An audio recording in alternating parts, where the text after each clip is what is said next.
frontrunner for the job at this stage. However, he said that two candidates have met with the board several times. Sticking in football, and Rangers and RB Salzburg have completed a deal for Danny Roll to join the Austrian and Bundesliga outfit. The 37-year-old will depart despite insisting he was committed to the summer rebuild at the Ibrox club. Also in football, and midfielder Bernardo Silva has joined Real Madrid on a 2-year deal, linking up with manager Jose Mourinho. Silva left Man City at the end of last season, bringing an end to a trophy-laden 9-year spell. Also in football, and Hull could face points deductions in the Premier League in the upcoming season. The Tigers have an overspend of about £6 million on their profit and sustainability calculation. Under the English Football League rules, that could lead to a 6-point penalty. Cycling now, and Belgium's Wout van Aert is set to miss next month's Tour de France with an elbow injury. The 31-year-old is a key rider for his team Visma alongside four-time Grand Tour winner Jonas Vingegaard. Van Aert suffered the injury after falling in training before last week's Tour of Jordan Algeria stage in France, and an infection developed in his elbow. Moving on to rugby union now, and Max Ojoma and Noah Kalouri will have the chance to press their case for test starts after being named in the England backline to take on a France 15 in a non-cap match in Van on Friday. Centre Ojoma scored a try and was named player of the match in the win over Argentina in November, but he's not played for his country since. 19-year-old Kalouri, who was spelled out his ambition to make his England debut this summer, topped the Prem Gallagher's season try-scoring charts and dominated opponents airily in a sensational breakout season with Saracens. Cricket now, and day one of the second test of the Oval between New Zealand and England is finally poised after the opening day. New Zealand were put into bat after England won the toss, and they reached 291 for 7 at the close of play. Tom Blundell made the highest score of the day. He made 51. As for England, where their top bowler was Sonny Baker making his debut, he took 2 for 63, and Jacob Bethel picked up 2 cheap wickets late on, as he had figures of 2 for 8 from his 5 overs. Archer, Fisher and Tongue all took 1 wicket. And finally, now finishing with a couple of stories in tennis, and British number 5 Arthur Ferry has kept the home hopes alive at the Queen's Championships as he's moved into the quarter-finals after beating Adrian Manarino. The world number 140 has reached his first ATP Tour quarter-final with a 7-6, 6-4 victory over the veteran Frenchman. And finally in tennis, and British stalwart Dan Evans will have to go through qualifying to make the main draw of the men's singles at Wimbledon after missing out on a wild card. The 36-year-old, who announced last week that he would end his tennis career after the Grand Slam, had hoped to receive one of the 8 singles wildcards to guarantee an emotional final appearance at his home Grand Slam. However, the final remaining places were awarded to British pair Harry Wendelken and Felix Gill on Wednesday. That's for now. We'll have more later. Here are your latest sporting headlines. I'm James Mason. We'll begin in football, and Fulham Vice Chair and Director of Football Operations Tony Khan says there are currently 2 standout candidates to replace Marco Silva, who have had several meetings with the board. It's understood the Cottagers have been advancing in talks with Alvaro Arbeloa, who spent the second half of last season in charge of Real Madrid. But in an interview with Club Media, Khan has suggested that there is no frontrunner for the job at this stage. However, he said that 2 candidates have met with the board several times.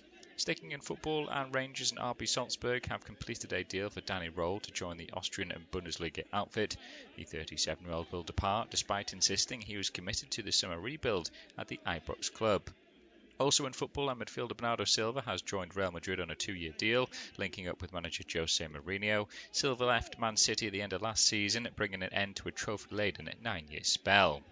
Also in football, and Hull could face points deductions in the Premier League in the upcoming season.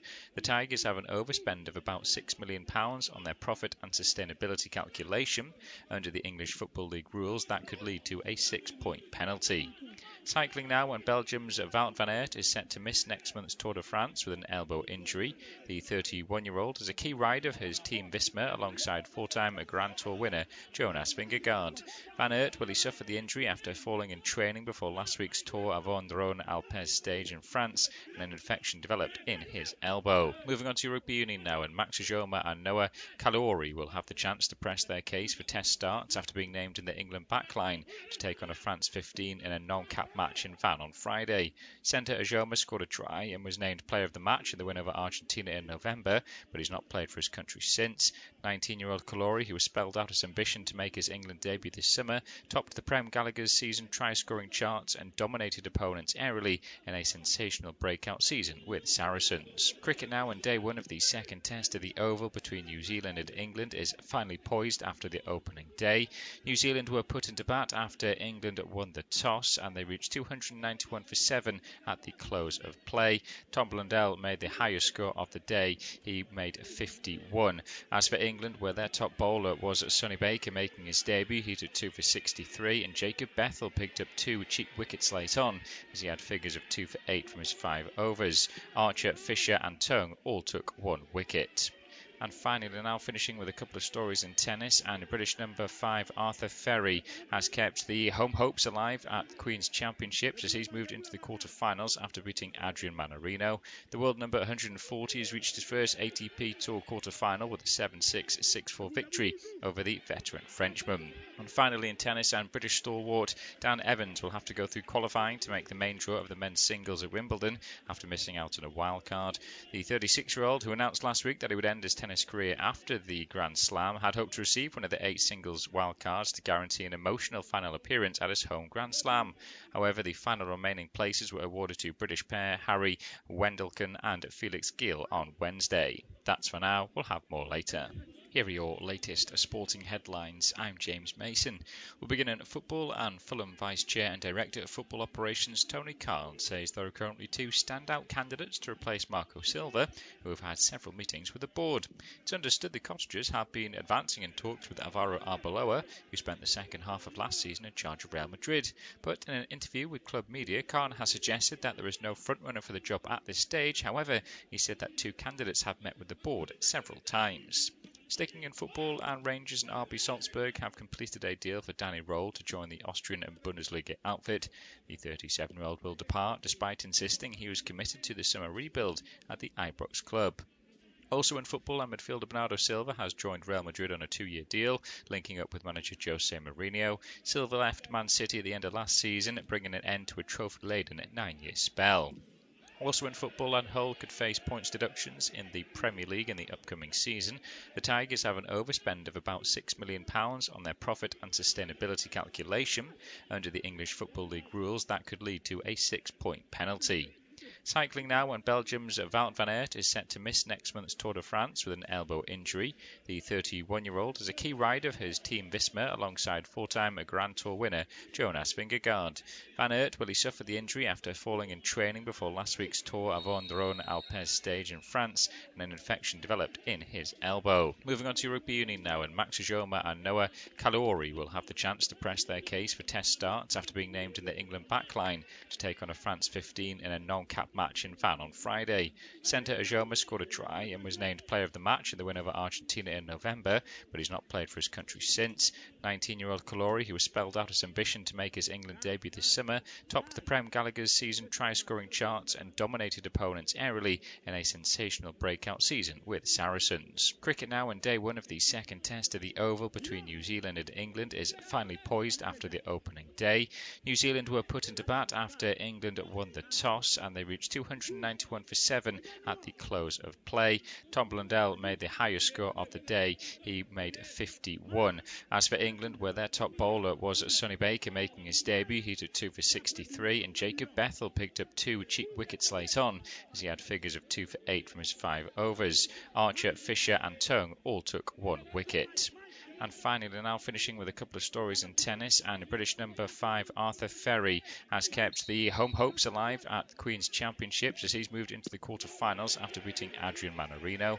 The world number 140 has reached his first ATP Tour quarter-final with a 7-6, 6-4 victory over the veteran Frenchman. And finally in tennis, and British stalwart Dan Evans will have to go through qualifying to make the main draw of the men's singles at Wimbledon after missing out on a wild card.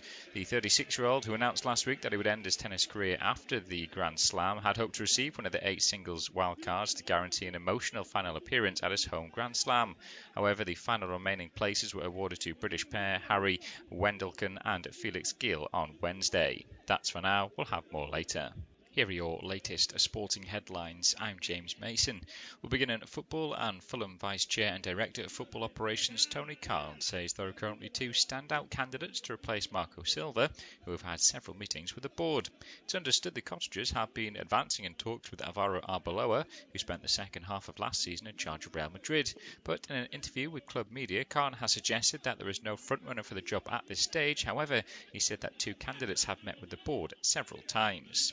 Sticking in football, and Rangers and RB Salzburg have completed a deal for Danny Roll to join the Austrian Bundesliga outfit. The 37-year-old will depart despite insisting he was committed to the summer rebuild at the Ibrox club. Also in football, and midfielder Bernardo Silva has joined Real Madrid on a 2-year deal, linking up with manager Jose Mourinho. Silva left Man City at the end of last season, bringing an end to a trophy-laden 9-year spell. Also in football, and Hull could face points deductions in the Premier League in the upcoming season. The Tigers have an overspend of about £6 million on their profit and sustainability calculation. Under the English Football League rules, that could lead to a 6-point penalty. Cycling now, and Belgium's Wout van Aert is set to miss next month's Tour de France with an elbow injury. The 31-year-old is a key rider of his team Visma alongside four-time Grand Tour winner Jonas Vingegaard. Van Aert suffered the injury after falling in training before last week's Tour Avon Alpes stage in France, and an infection developed in his elbow. Moving on to rugby union now, and Max Ujoma and Noah Kalouri will have the chance to press their case for test starts after being named in the England backline to take on a France 15 in a non-cap match in Van on Friday. Centre Ujoma scored a try and was named player of the match in the win over Argentina in November, but he's not played for his country since. 19-year-old Kalouri, who has spelled out his ambition to make his England debut this summer, topped the Prem Gallagher's season try-scoring charts and dominated opponents airily in a sensational breakout season with Saracens. Cricket now, and day one of the second test of the Oval between New Zealand and England is finally poised after the opening day. New Zealand were put into bat after England won the toss, and they reached 291 for 7 at the close of play. Tom Blundell made the highest score of the day. He made 51. As for England, where their top bowler was Sonny Baker making his debut, he took 2 for 63, and Jacob Bethel picked up 2 cheap wickets late on, as he had figures of 2 for 8 from his 5 overs. Archer, Fisher and Tongue all took 1 wicket. And finally, now finishing with a couple of stories in tennis, and British number 5 Arthur Ferry has kept the home hopes alive at the Queen's Championships as he's moved into the quarter-finals after beating Adrian Manarino. The world number 140 has reached his first ATP Tour quarter-final with a 7-6, 6-4 victory over the veteran Frenchman. And finally in tennis, and British stalwart Dan Evans will have to go through qualifying to make the main draw of the men's singles at Wimbledon after missing out on a wild card. The 36-year-old, who announced last week that he would end his tennis career after the Grand Slam, had hoped to receive one of the 8 singles wildcards to guarantee an emotional final appearance at his home Grand Slam. However, the final remaining places were awarded to British pair Harry Wendelken and Felix Gill on Wednesday. That's for now. We'll have more later. Here are your latest sporting headlines. I'm James Mason. We'll begin in football, and Fulham Vice Chair and Director of Football Operations Tony Carl says there are currently two standout candidates to replace Marco Silva, who have had several meetings with the board. It's understood the Cottagers have been advancing in talks with Alvaro Arbeloa, who spent the second half of last season in charge of Real Madrid. But in an interview with club media, Carl has suggested that there is no frontrunner for the job at this stage. However, he said that two candidates have met with the board several times to join the Austrian Bundesliga outfit. The 37-year-old will depart despite insisting he was committed to the summer rebuild at the Ibrox club. Also in football, and midfielder Bernardo Silva has joined Real Madrid on a 2-year deal, linking up with manager Jose Mourinho. Silva left Man City at the end of last season, bringing an end to a trophy-laden 9-year spell. Also in football, and Hull could face points deductions in the Premier League in the upcoming season. The Tigers have an overspend of about £6 million on their profit and sustainability calculation. Under the English Football League rules, that could lead to a 6-point penalty. Cycling now, and Belgium's Wout van Aert is set to miss next month's Tour de France with an elbow injury. The 31-year-old is a key rider of his team Visma alongside four-time Grand Tour winner Jonas Vingegaard. Van Aert suffered the injury after falling in training before last week's Tour Avon Alpes stage in France, and an infection developed in his elbow. Moving on to rugby union now, and Max Ujoma and Noah Kalouri will have the chance to press their case for test starts after being named in the England backline to take on a France 15 in a non-cap match in Van on Friday. Centre Ajoma scored a try and was named player of the match in the win over Argentina in November, but he's not played for his country since. 19-year-old Kalori, who has spelled out his ambition to make his England debut this summer, topped the Prem Gallagher's season try-scoring charts and dominated opponents airily in a sensational breakout season with Saracens. Cricket now, and day one of the second test of the Oval between New Zealand and England is finally poised after the opening day. New Zealand were put into bat after England won the toss, and they reached 291 for 7 at the close of play. Tom Blundell made the highest score of the day. He made 51. As for England, where their top bowler was Sonny Baker making his debut, he took 2 for 63, and Jacob Bethel picked up 2 cheap wickets late on, as he had figures of 2 for 8 from his 5 overs. Archer, Fisher and Tongue all took 1 wicket. And finally, now finishing with a couple of stories in tennis, and British number 5 Arthur Ferry has kept the home hopes alive at the Queen's Championships as he's moved into the quarter-finals after beating Adrian Manarino. The world number 140 has reached his first ATP Tour quarter-final with a 7-6, 6-4 victory over the veteran Frenchman. And finally in tennis, and British stalwart Dan Evans will have to go through qualifying to make the main draw of the men's singles at Wimbledon after missing out.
Well, that's a poor pass, looking in the direction of Valtamari, easily intercepted by Ben Sabani, and Algeria have it back.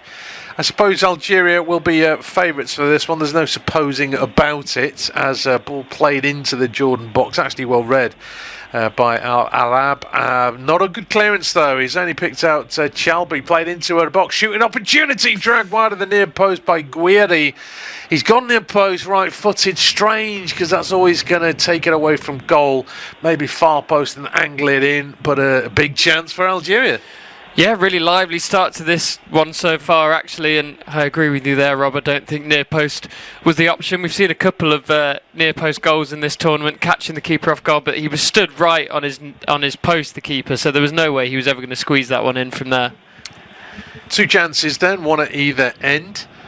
And it's a pretty good one for Guiri. Good to test the keeper, perhaps not an out-and-out gilt-edged opportunity, as there's a coming together left-hand side. The referee was thinking about giving a foul, but instead he does give a foul. I think Algeria, not quite sure if it's a foul or a throw-in. No, it is a throw-in, actually, so the referee penalised no one. Algeria put under a little bit of pressure as El Tamari really puts the squeeze on. He's the only one doing it. His teammates follow, trying to get the high press on. It's a good ball down the left-hand side, though, for Algeria.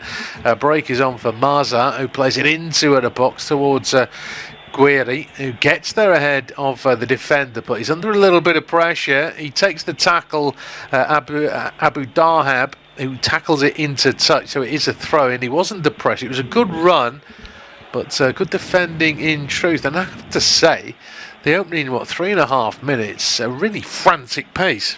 Yeah, really nice stuff so far from both sides. It seems like it's already settling into a bit of a rhythm where Algeria are going to put pressure on Jordan, but it will be in the back of their minds, that opening opportunity. And it was only just one ball launched upfield from the Jordanians that got them a free kick in a dangerous area. So much to ponder for Vladimir Petkovic, the Algerian manager. Ball on the halfway line with Algeria as it's spread out to the right hand side. Zarouki very deep, gets it back off Boudaoui. Works to the left-hand side to Ait Nouri now, but again the pass is coming back, and in fact Ait Nouri is running with it towards the halfway line. Eventually offloads to Ben Sebaini. Now inside to Mandi, and Algeria biding their time. There's a one-man press from Altamari. It almost worked, but Algeria actually played through it for the last attack that they had. Of course, it didn't really come to much, but there was a press on from Jordan. That's a clearance downfield by Taha, headed forward by Ben Sebaini. Too much on it. That's going to go through to Haddad, and Jordan start again. They're put under pressure though, and Al Arab has to go downfield. Good header won by Mandi. Can't quite find Riyad Mahrez. Didn't bring the team news, having mentioned Riyad Mahrez, because he's one or two changes. He's putting a bit of pressure on the defence, and Taha's really struggling to find a teammate, offload, clear his lines, and eventually he's running out of play for throwing right on the corner flag to Algeria. So coughing up an attacking opportunity. In fact, it's a corner, yeah. And Riyad Mahrez is going to take it, swinging in left-footed. For a moment, it looked as though he wanted to take it quickly, but he's waiting for the defenders to come up from the back. Mandi, Ben Sebaini take their positions around the penalty spot, along with Marza. Mahrez runs over the ball, because I think the referee has already blown for to make sure that it's not taken. He wants to have a word with the jostlers in the middle. He's had his word, and now Riyad Mahrez has got a short option as Boudaoui goes across. Maybe just a little chat. Riyad Mahrez, now there's more jostling in the box, and the referee is having a word with Al Rashdan. Only Al Rashdan, so clearly he's been doing something he shouldn't have been. And the referee, Slavko Vincic, incidentally, from Slovenia. Riyad Mahrez with the corner towards the near post. It's over everybody. It's a rather awkward header clear from Haddad. Eventually hacked away by Rawabde downfield. Dangerous ball in. I would say Algeria probably didn't have enough defenders in the attackers in the box for the corner. Yeah, it was a really dangerous corner. It almost sort of looked to swing in late, but there was no white shirt anywhere near it. I would say as well that it was slightly worrying signs for Jordan, the manner in which that corner was won, because Riyad Mahrez, he's a brilliant player, we all know that, but he's not known for his strength. He's stick thin, so to be able to sort of harass the defender straight out of play is slightly worrying for Jordan. It's not renowned for the press either, is he? Let's be honest, as Ben Sebaini gets a good challenge in to stop Olnan breaking down the right hand side. It is a throw in though to Jordan, maybe 15 yards from the corner flag, and coming across to take it is Nasib. Ben Sebaini, did it come off, looking at a replay, it might have flicked off Olwan last. The throw in is taken short, and it's not taken any stride by Olwan, it's cleared away instead by Ben Sebaini, so it's not actually come to an awful lot. That might have actually been an Algeria throw. Clash of heads, the referee might stop play. Algeria eventually win the ball. Ben Sebaini went down clutching his nose, and the referee just having a word with Al Mahdi as he went past. It looked entirely accidental, and looking at a replay, it wasn't the actual header. An arm, when he landed from Al Mahdi, came up and maybe brushed his cheek. I think Ben Sebaini's made the most out of that as he could. It looked like it touched the back of his neck, if anything. I'm not exactly sure why he thought his nose might be bleeding, but he's got a free kick nonetheless. And they have it back, going from right to left and back again. Bringing those changes that I still haven't given you from the opening matches. 2 changes each. Abu Dahab and Al Mahdi have come into the side for Jordan, with Abul Nadi and Alpha Kuri, the two to make way. 2 changes for Algeria as well. Zarouki and Mahrez. Riyad Mahrez back in the side. We've already mentioned him. They're into the side for Haj Musa and Nabil Bentaleb. Throw in to Jordan deep inside their own half. It's a bit frenetic. The pace of the game has actually slowed down. Only 5 minutes. It was real end-to-end stuff. Couple of good chances, one for each side. Al Rashdan admittedly from a set piece. Could have done better. He wasn't put under much pressure with his header, but he didn't get the header right. And then Guri from a tight angle should have gone across the keeper, in my opinion. He's gone near post and dragged it into the side netting. Looks as though they had it covered as well. Did Aboulayla. Algeria have possession back on the halfway line. They are playing with a lot more possession than Jordan. Jordan have been quite direct, going downfield. Hasn't really worked. You mentioned it in the early opening seconds. It won a free kick, but it's not worked really outside of that. Algeria can be a little bit more patient in possession, as we're seeing. Great crossfield ball, finds Ait Nouri. He's immediately closed down, holds off the initial challenge. He's actually got 2 to try and beat, because back there helping out was Olwan, and now Olwan's bringing it clear, although he's caught in possession. Ait Nouri's won it back. Real harum-scarum stuff down that flank. I don't think Ait Nouri thought he was doubled up upon initially, but desperate to win the ball back. Stop the counter. Not a great touch from Belgali. Invites the tackle from Taha. Throw in to Algeria. Halfway inside the Jordan half. And trying to build. Jordan are defending in numbers, but I wouldn't necessarily say it's an out-and-out defend the box kind of situation. They're not really pressing the back 4 or the back 2 in possession of Algeria, but there's an element of pressure on the ball carrier, certainly in their own half. Yeah, particularly depending on who it is as well. I think it was probably the fact that it was Ait Nouri on the ball that led 2 people to really close him down like that, because they know he's dangerous. But it was really brilliant from the fullback to track 20 yards inside to win the ball back for his team.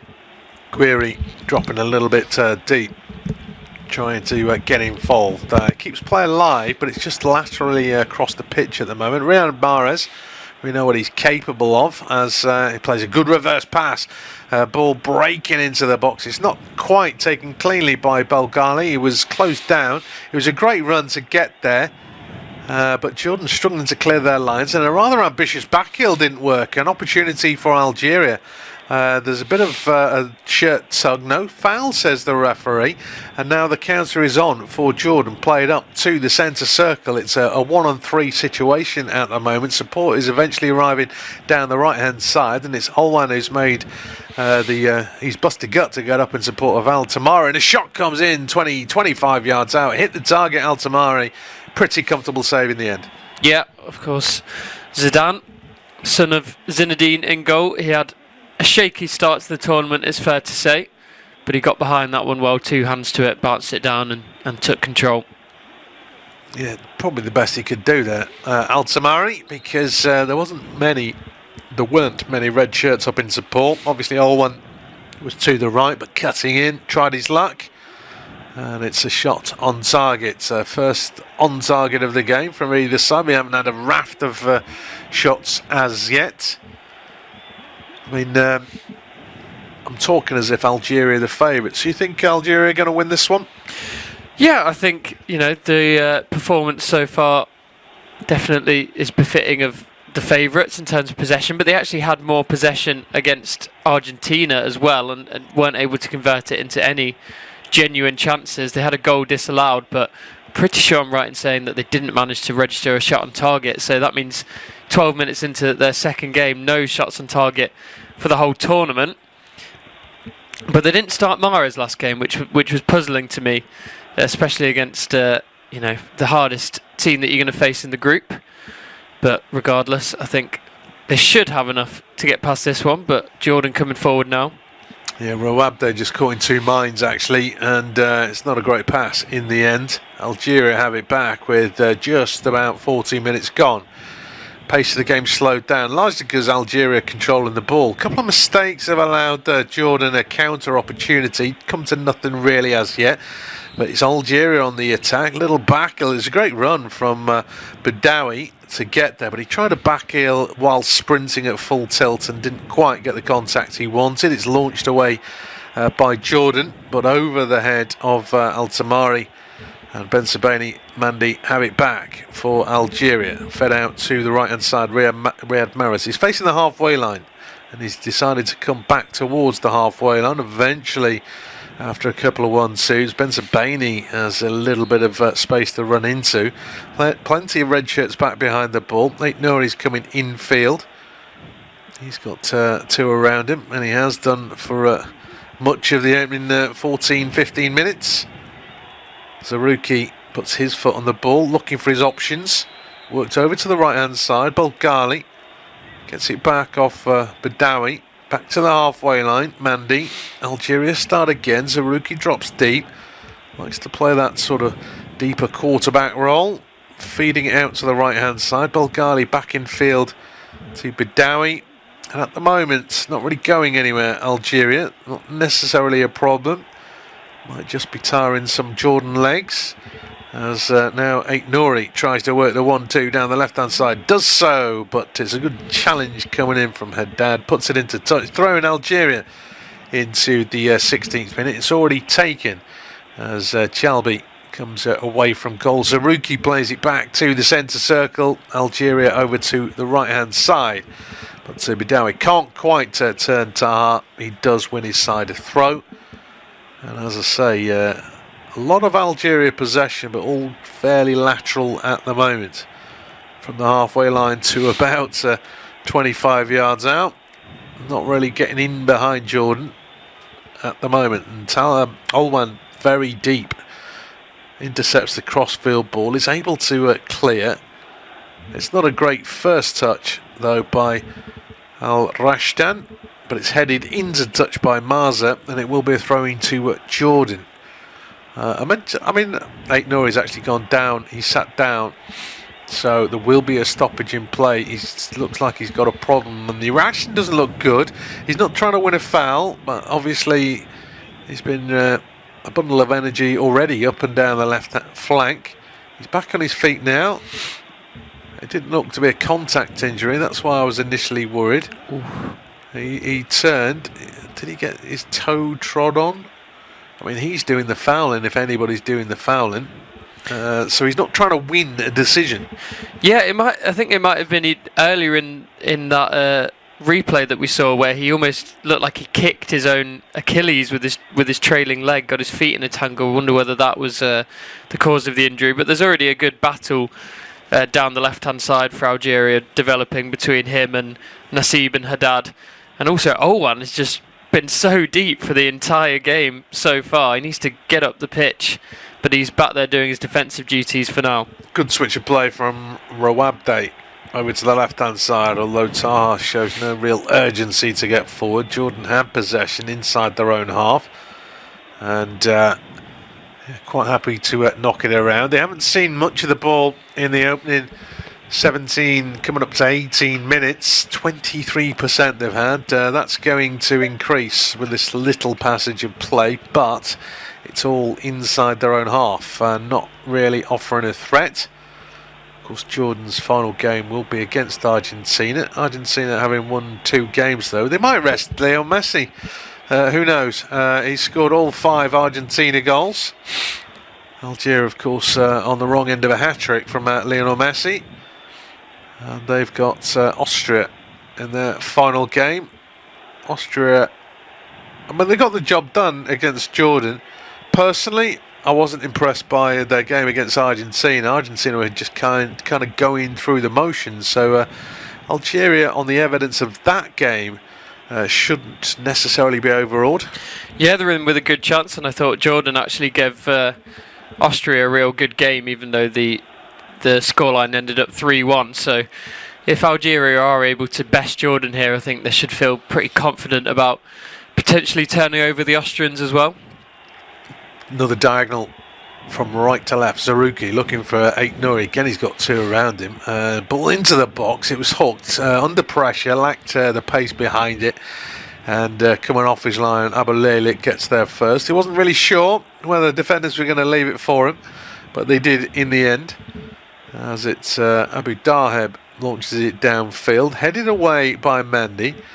I don't think Al-Mahdi looked at the ball once there, but he didn't make contact, too much contact with Mendy, and Algeria have possession anyway. As it's in the centre circle with Marza. Turns away from his marker, finds Badawi. He invites Mandy forward, so pretty much everybody barring Zidane is inside the Jordan half. And they're very patient, let's put it that way, Vladimir Petkovic's side. Eight Nouri's, they do keep width though, don't they? They do. Eight Nouri down the left-hand side, ball downfield, looking for the run of Riyad Mahrez. It's just slightly overhit. And Abu Lela comes to the left edge of his area to claim. But yeah, Algeria do keep a lot of width, and they keep bodies upfield as well. If they get crossing opportunities, it looks like they're going to have players in and around the box. Yeah, it looks a tiny little bit reminiscent of Mahrez at Leicester as well, as that's a good ball played over the top. Flag stayed down. The control was brilliant. The first touch anyway. The second one maybe just held the ball up under his body.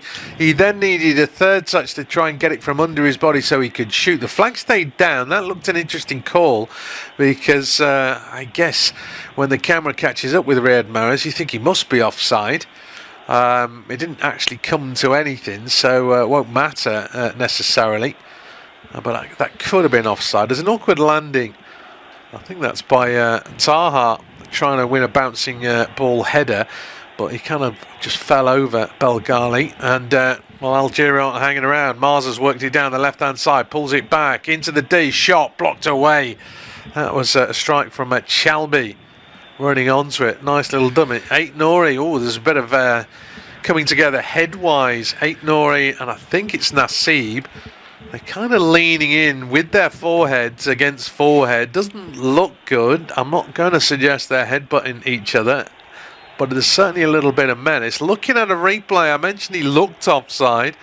He wasn't, and he had a very good opportunity there. The first touch was great.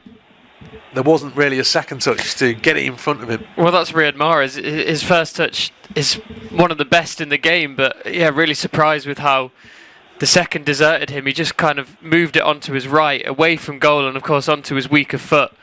And that was just a mistake, really. And then there was a word said. I don't really know exactly why there was suddenly a bit of, I don't know, rubbing of heads together. It seemed like there was no contact. It almost word said, I think, because the Algerian player was running away, but then something was said. He turned right back, and they almost came to blows, but it seems to have passed over without incident. Plays continued. I don't know if the referee had a word with both players. 22 minutes ticking over at Levi Stadium. Independent, unofficial off-tube studio commentary. Still 0-0. Probably the best chance was Riyad Mahrez moments ago, but didn't actually turn into a shot. Terrible clearance from Mandy. Jordan on the attack with Olwan. Very tight angle, shoots on goal. He's forced to save. It's a save made by Zidane. I think in the middle. Altamara is a bit frustrated. Right edge of the area, and Olwan's shooting at goal. So that's a little bit greedy, but he might have seen the Argentina game. Yeah, Altamari straight away turned around and had a go at him, but as you're saying, Zidane spilled a very similar chance to that right into the feet of Lionel Messi, which is not something you want to be doing, as the ball's played forward in Tamara's but cut out. But yeah, Zidane has been much, much better so far in this game. Both balls that have come in towards him, he's got full control of them and not offered a sniff to Jordan. Deep defending for Jordan. Al-Arab takes a little bit of a chance. Nutmeg then tried by Haddad. It didn't work. And now Eight Nouri's charged it out the left-hand side, pulls it back, took a glancing touch near post. It will be kept alive right edge of the area by Belgali. He actually takes it out of the box and away from goal to try and get away from Tar, which he has done. It's played into the box down the right-hand side. Gueri has made the run, but then has to check back because that's where the support is. Nobody in the middle to aim for. And now they're 35, in fact, going back towards the halfway line. And in the end, Eight Nouri's first touch meant he was a hurried second. He's then gone down after being closed down by Olwan. I don't quite know if it's something to try and get in the referee's head. Because I say that because he's just had a little argument, a tete-a-tete moments ago. I'm not sure if it was with Olwan, but I don't know whether this is just to get in the referee's head. The referee has decided that it's a good point to take the hydration break, and it's perhaps a good idea because it looks as though Eight Nouri needs a little bit of treatment. I thought he might be in trouble the last time he went down, but he didn't, excuse me. And so I'm not going to put too much stock into him being on the floor at the moment. If you are just joining us, it's 0-0 at the hydration break into the 25th minute. And not a raft of chances, but either side could have scored. Yeah, it was a really lively start to the game, and first chance actually fell to Jordan, but then since then it's fell into a bit of a pattern of what we would probably call largely unthreatening Algeria possession. I think Jordan look fairly comfortable in their shape, and they've clearly, it's a targeted press. When it reaches certain areas or certain players, they sort of all start to descend, particularly on Eight Nouri down the left hand side. But we've just seen a replay of the best opportunity for Algeria. It didn't result in a chance, but a ball over the top to Riyad Mahrez, and his first touch was good, but it just bounced off the left foot on the second touch. And yeah, that is exactly the player that they would have wanted that opportunity to fall to, and I'm pretty amazed that he hasn't managed to get a shot away.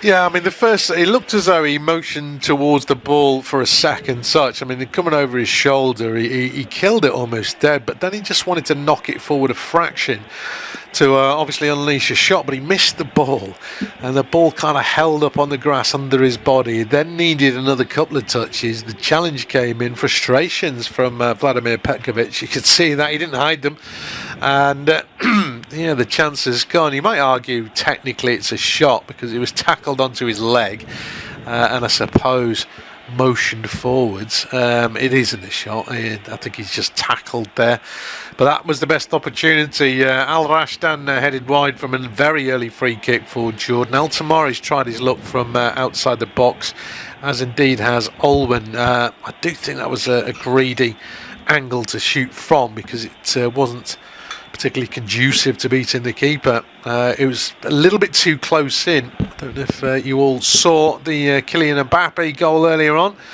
That sort of line, but Mbappe's 20-25 yards from goal, whereas Olwan was maybe 10-15 from the goal line. And of course the angle not so good. We're just about to finish the hydration break. Apologies for calling it wrong, but it is 0-0. Algeria boss in possession, 76-24, but they're being outshot 3-2, and that's 2 on target to 0 as well. So not particularly plain sailing for Algeria at the moment. And Charlie will take us through to half time. Cheers, Rob. Play restarts with what looked like a foul throw from Jordan, to be honest, but because that period of play ended with an Algerian player down, they do kick the ball back to Zidane in the Algerian net, and he moves it forward into his back line. Bentabeni now takes a touch to his left, looks forward, surveys his options, back to Mandi. Belkali finds Boudaoui into Zarouki, just coming past the centre circle. Plenty of red shirts ahead of him, but he does manage to find Chaibi, who does a good give and go. Cross comes in and then deflected behind by Al Rabde for another corner for Algeria. That was a bright start from the hydration break. Yeah, I like that. They're not afraid to ping it, because that was a really well taken ball by Chalbi. It was really driven into his feet, but it's an excellent touch.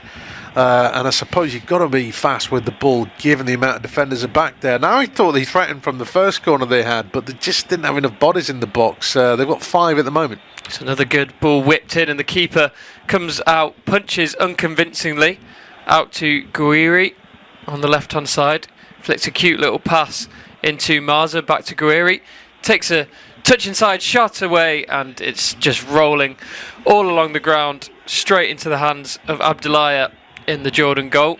There's another good opportunity crafted from the second ball in that corner, but another slightly loose shot. But the first shot on target for Algeria in the tournament.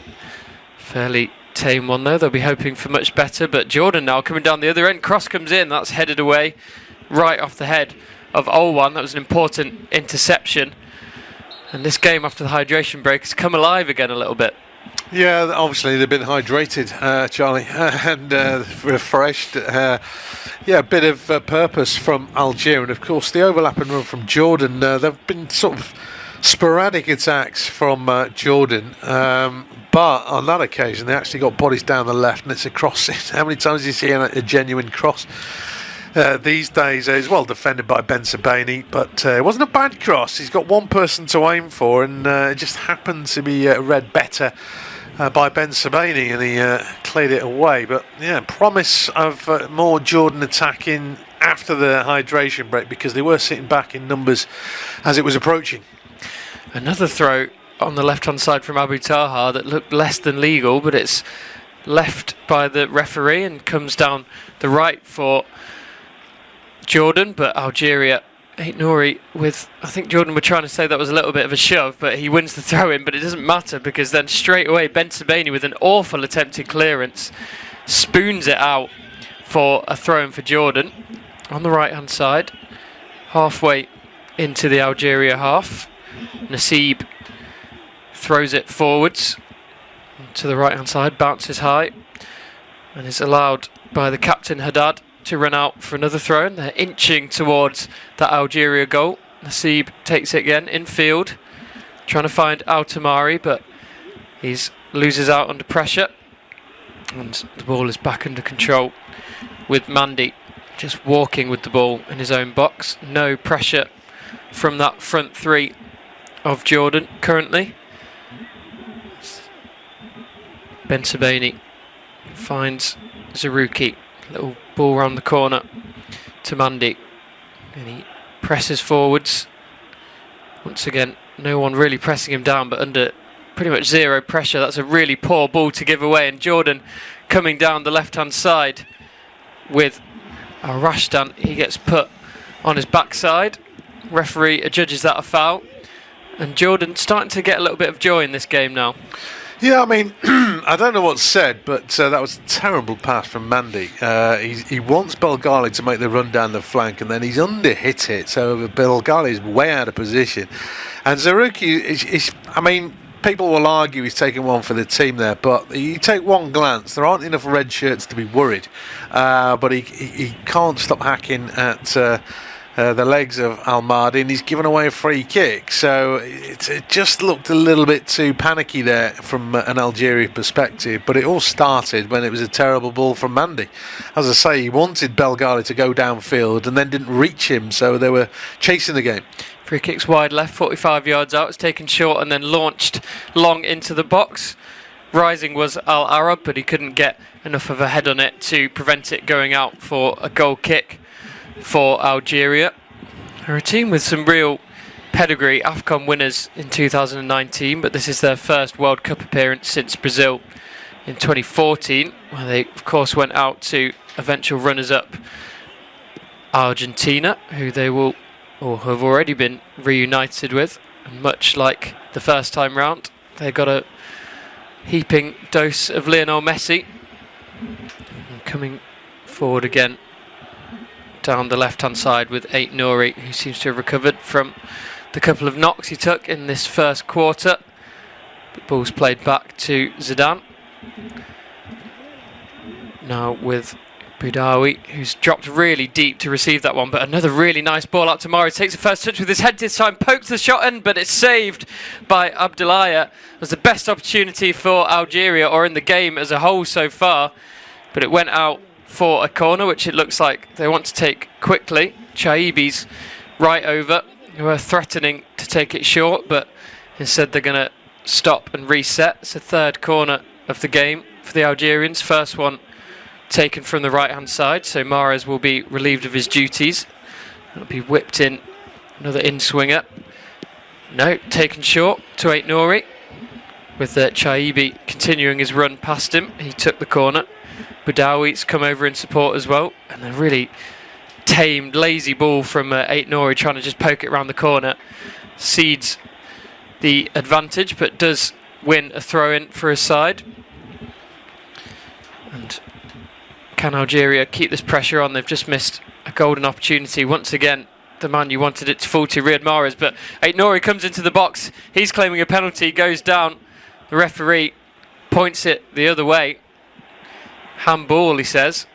Aït-Nouri and Riyad Mahrez having an argument with the referee.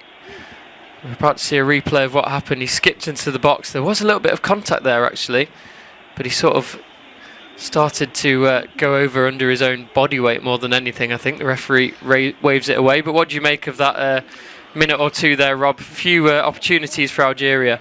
Yeah, I mean, I don't understand what they were doing with the corner. And like you said, it was a lazy ball. Yeah, I mean, Ben Zabaini, Mandy's gone up from the back. They're in the middle of waiting, and then they've got no desire to get it into the box. They worked the throw-in particularly well there. And again, it's not a surprise, really. It's Aït-Nouri.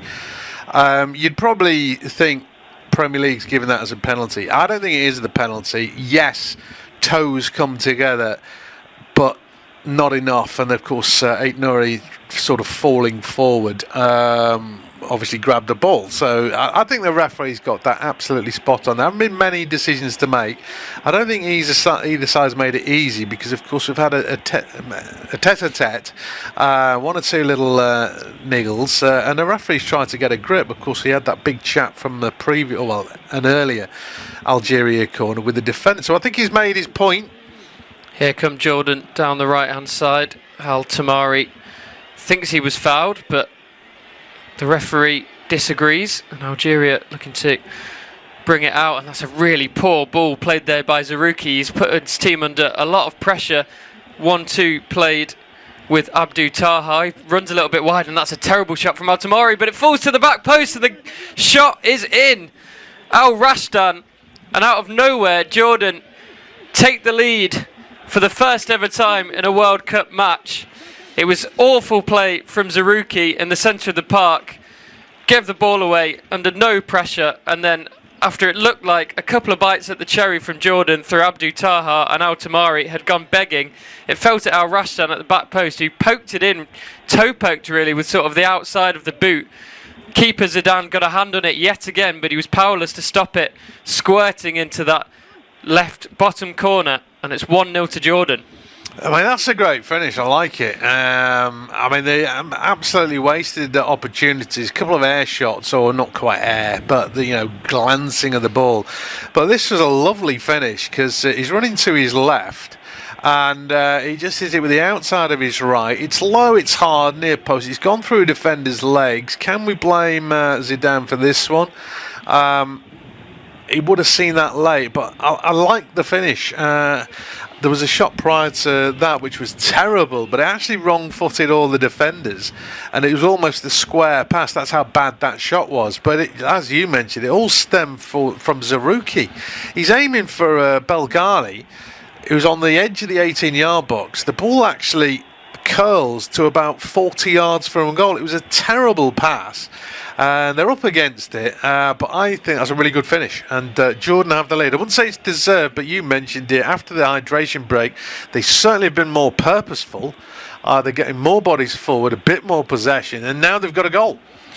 Al Rashdan certainly kept his head there after a couple of his teammates really didn't in the face of goal-scoring opportunities, so hats off to him. And all of a sudden, Algeria have a little bit of a mountain to climb. They're working the ball nicely again in the centre of the park with Marza, but he gets dispossessed. Won straight back by Zerouki, the man at least partially to blame for that Jordan goal. Aït-Nouri comes forward, tackled for a throw-in, takes it quickly back into Zerouki. Marza coming inside, he's fouled by the goal scorer Al Rashdan. It will be a free kick to Algeria. Yeah, I think that's silly foul. It's given the possession and a set-piece chance to Algeria. I was wondering if the referee was going to actually book him for that. It's not particularly dangerous, but it just looked a little bit cynical, and it seemed silly to me. But yeah, Algeria, they need something to stoke them up a little bit. We talked about their patience, but now they're a goal down after making mistakes. Riyad Mahrez missed a good chance, of course. At the time, I wasn't sure if it was the defender that stabbed it towards goal, but that's a big chance, and he's had 2 big chances now, and of course he's been brought back into the side. He's missed chances.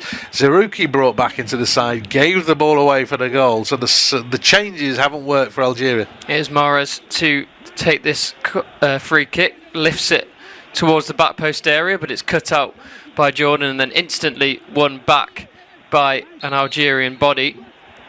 Boudaoui on the right hand side finds Zerouki, back to Boudaoui. Mahrez takes position on the right wing. Beghali is right back there, is dispossessed, and once again Jordan come flooding forwards. Al-Mahdi loses out there, just had too much momentum and couldn't get control of the ball under pressure from Chaibi tracking back. Once again it would be Algeria to try and make something happen here. It's another really nice ball over to the top. Beghali in at the back post was having a good tussle with Abu Dahab back there, but he managed to shepherd the ball out to Dahab for a goal kick, and he gets the adulation of his centre-back partners for that. Seeing another replay there. Yeah, it's balls over the top for Algeria. This is the Mahrez one, which we hadn't seen a replay of yet. It's a good save actually, but yeah, balls over the top, particularly down that right-hand channel, seemed to be their best option. Yeah, I mean, it's a good looking ball actually from the man, of course, we just criticised, Zerouki.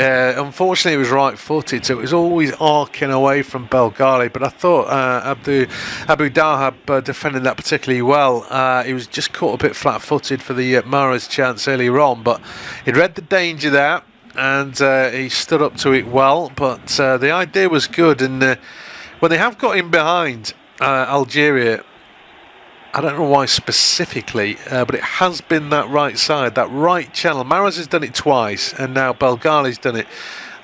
So it's certainly an opportunity, but 2 Mahrez chances were big chances, which, of course, he didn't score from. I thought that was much better defended by Abu Dahab.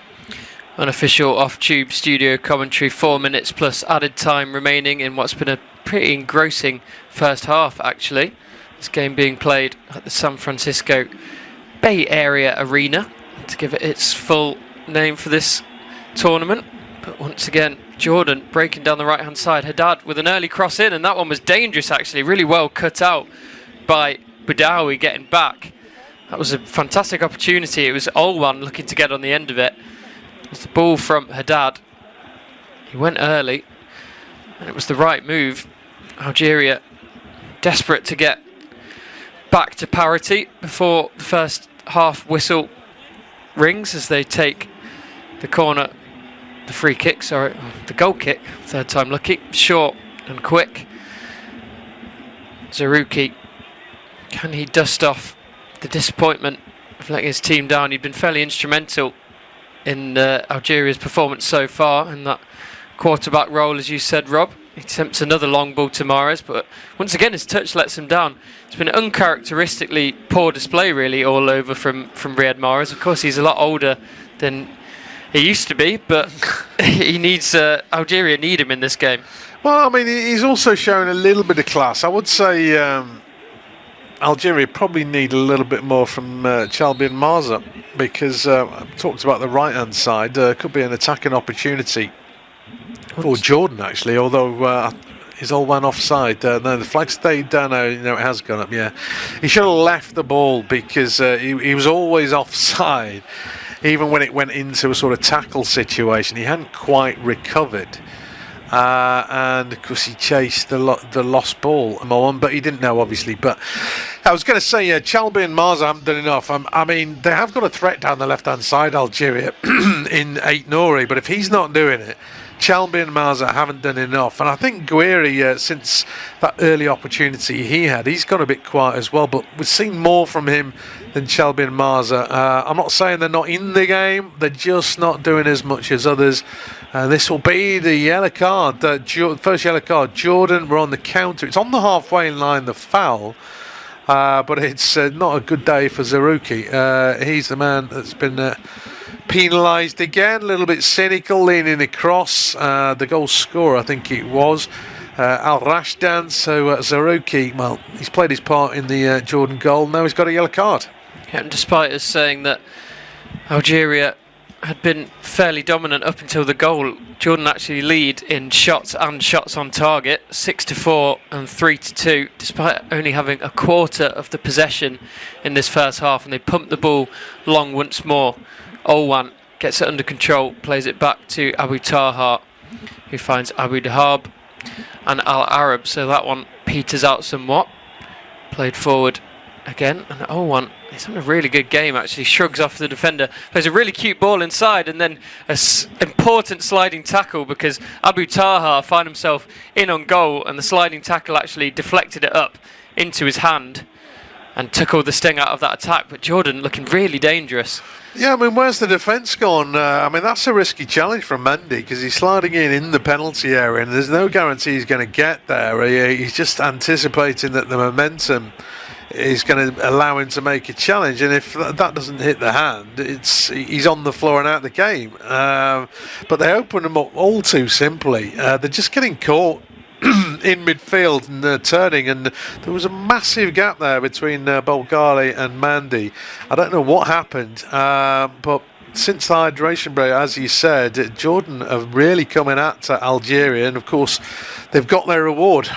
Flooding forward again here. There with Altamari.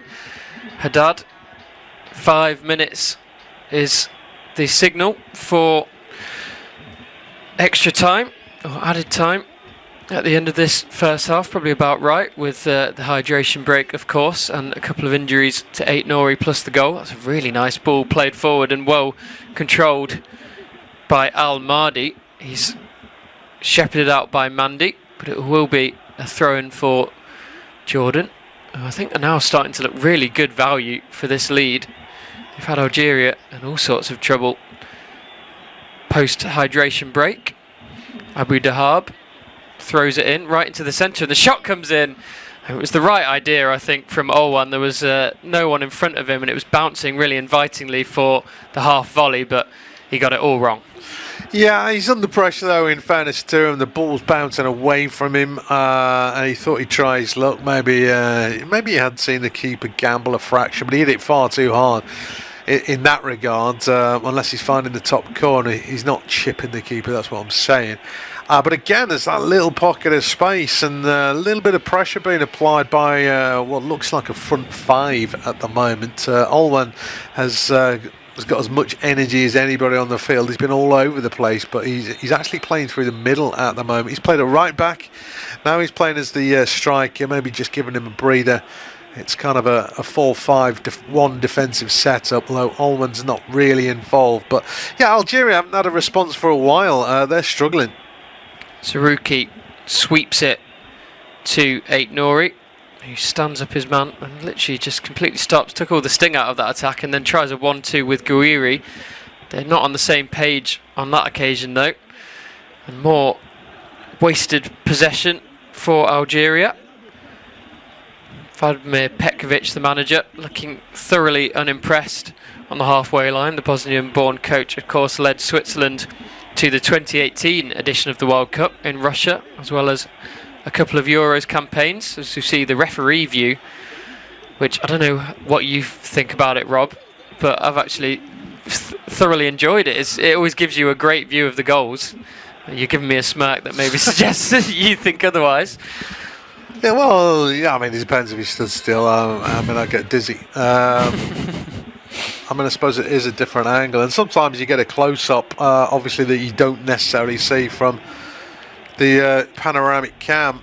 Obviously, you can see one or two reactions of players as well. I mean, Marza through his head and his shirt. Can't believe it. But I mean, I personally obviously have had a go at him not really showing up. I wouldn't be surprised if he gets hauled off at the break. Him and Jalby, you mentioned Mahrez. He's not had his best game. Of course, Zerouki's got issues. He's on a yellow card now as well. I think the fullbacks have offered some kind of threat, but Algeria need to change something because they're not getting the ball into the box nearly enough. We're seeing that again here as Belkhali trades passes with Mahrez, but neither of them wants to cross it. Instead, it's another crossfield ball to Aït-Nouri, but he's under a lot of pressure back there from Tamari, I think it is. You have to commend the Jordanians for the amount of defensive work that their front three have put in this first half, and once again they quell the danger down the left hand side from Aït-Nouri. Nassib to get us back underway from a throw-in, gets it forward to Alwan, who is tackled into touch, but once again it's a throw-in for Jordan, and they're just slowly inching their way down the right hand flank. Just 50 seconds left for them to negotiate, and they'll be going into a World Cup game at half-time with the lead for the very first time. But Al-Tamari, he wants to try and make it two. He's dispossessed, and Chaibi under pressure from Haddad, and it's eventually called a foul on the Jordan captain. Is there enough time for Algeria to get the ball forward? I mean, probably not if they do that, and that is a 5-yard pass. They're clearly a possession team, but it's so far playing right into Jordan's hands, I would say. That's a couple of nice passes though into Marza, who feels he's been fouled. Referee waves play on, and it's one last long ball pumped down the field. Olwan chases, but it's Mandy who gets it back to the goalkeeper, and that is all she wrote for the first half. So a really engrossing first half actually, that Jordan have come out the better in, and at half time it's Jordan 1, Algeria 0.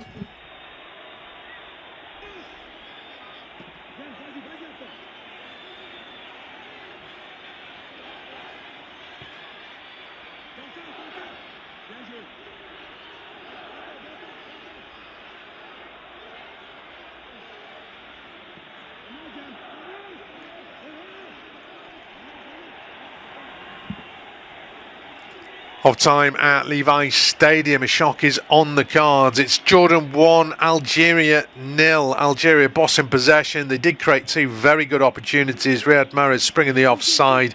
One he didn't manage to get a shot away, another he did, and that was well saved by Abu Layla. But Jordan have given as good as they've got despite the less possession, and they got the goal in the first half. It was a poor pass from Zerouki, intercepted. The ball eventually found Al Rashdan just inside the box. Beautiful finish.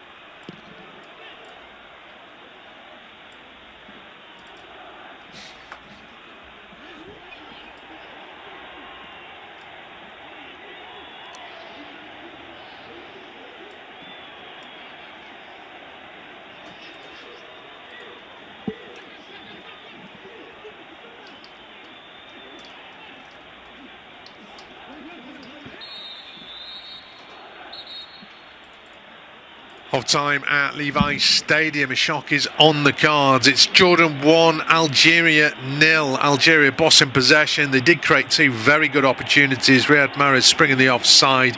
One he didn't manage to get a shot away, another he did, and that was well saved by Abu Layla. But Jordan have given as good as they've got despite the less possession, and they got the goal in the first half. It was a poor pass from Zerouki, intercepted. The ball eventually found Al Rashdan just inside the box. Beautiful finish. Of Of time at Levi's Stadium. A shock is on the cards. It's Jordan 1, Algeria 0. Algeria bossing possession. They did create two very good opportunities. Riyad Mahrez springing the offside.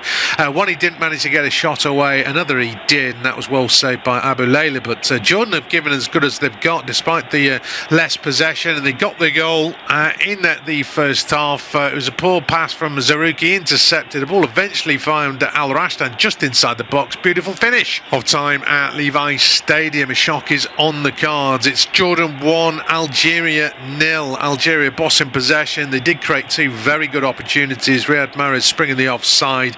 One he didn't manage to get a shot away, another he did, and that was well saved by Abu Layla. But Jordan have given as good as they've got despite the less possession, and they got the goal in the first half. It was a poor pass from Zarouki, intercepted. The ball eventually found Al Rashdan just inside the box. Beautiful finish. Of time at Levi's Stadium. A shock is on the cards. It's Jordan 1, Algeria 0. Algeria bossing possession. They did create two very good opportunities. Riyad Mahrez springing the offside. One he didn't manage to get a shot away, another he did, and that was well saved by Abu Layla. But Jordan have given as good as they've got despite the less possession, and they got the goal in the first half. It was a poor pass from Zarouki, intercepted. The ball eventually found Al Rashdan just inside the box. Beautiful finish. Of time at Levi's Stadium. A shock is on the cards. It's Jordan 1, Algeria 0. Algeria bossing possession. They did create two very good opportunities. Riyad Mahrez springing the offside. One he didn't manage to get a shot away, another he did, and that was well saved by Abu Layla. But Jordan have given as good as they've got despite the less possession, and they got the goal in the first half. It was a poor pass from Zarouki, intercepted. The ball eventually found Al Rashdan just inside the box. Beautiful finish. Of time at Levi's Stadium. A shock is on the cards. It's Jordan 1, Algeria 0. Algeria bossing possession. They did create two very good opportunities. Riyad Mahrez springing the offside. One he didn't manage to get a shot away, another he did, and that was well saved by Abu Layla. But Jordan have given as good as they've got despite the less possession, and they got the goal in the first half. It was a poor pass from Zarouki, intercepted. The ball eventually found Al Rashdan just inside the box. Beautiful finish. Of time at Levi's Stadium. A shock is on the cards. It's Jordan 1, Algeria 0. Algeria bossing possession. They did create two very good opportunities. Riyad Mahrez springing the offside.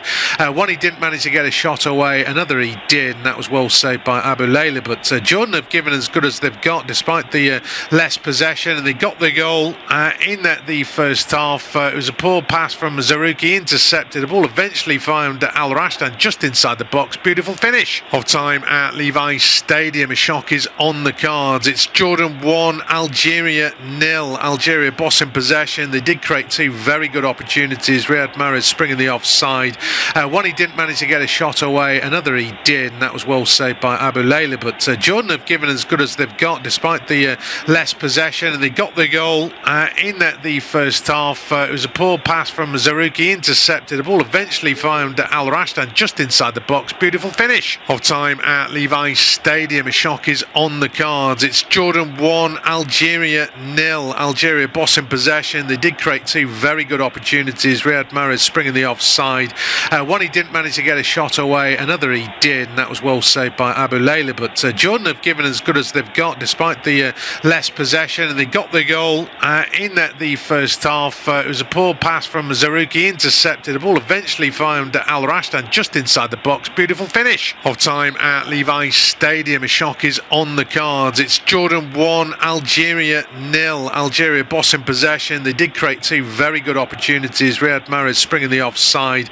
One he didn't manage to get a shot away, another he did, and that was well saved by Abu Layla. But Jordan have given as good as they've got despite the less possession, and they got the goal in the first half. It was a poor pass from Zarouki, intercepted. The ball eventually found Al Rashdan just inside the box. Beautiful finish. Of time at Levi's Stadium. A shock is on the cards. It's Jordan 1, Algeria 0. Algeria bossing possession. They did create two very good opportunities. Riyad Mahrez springing the offside.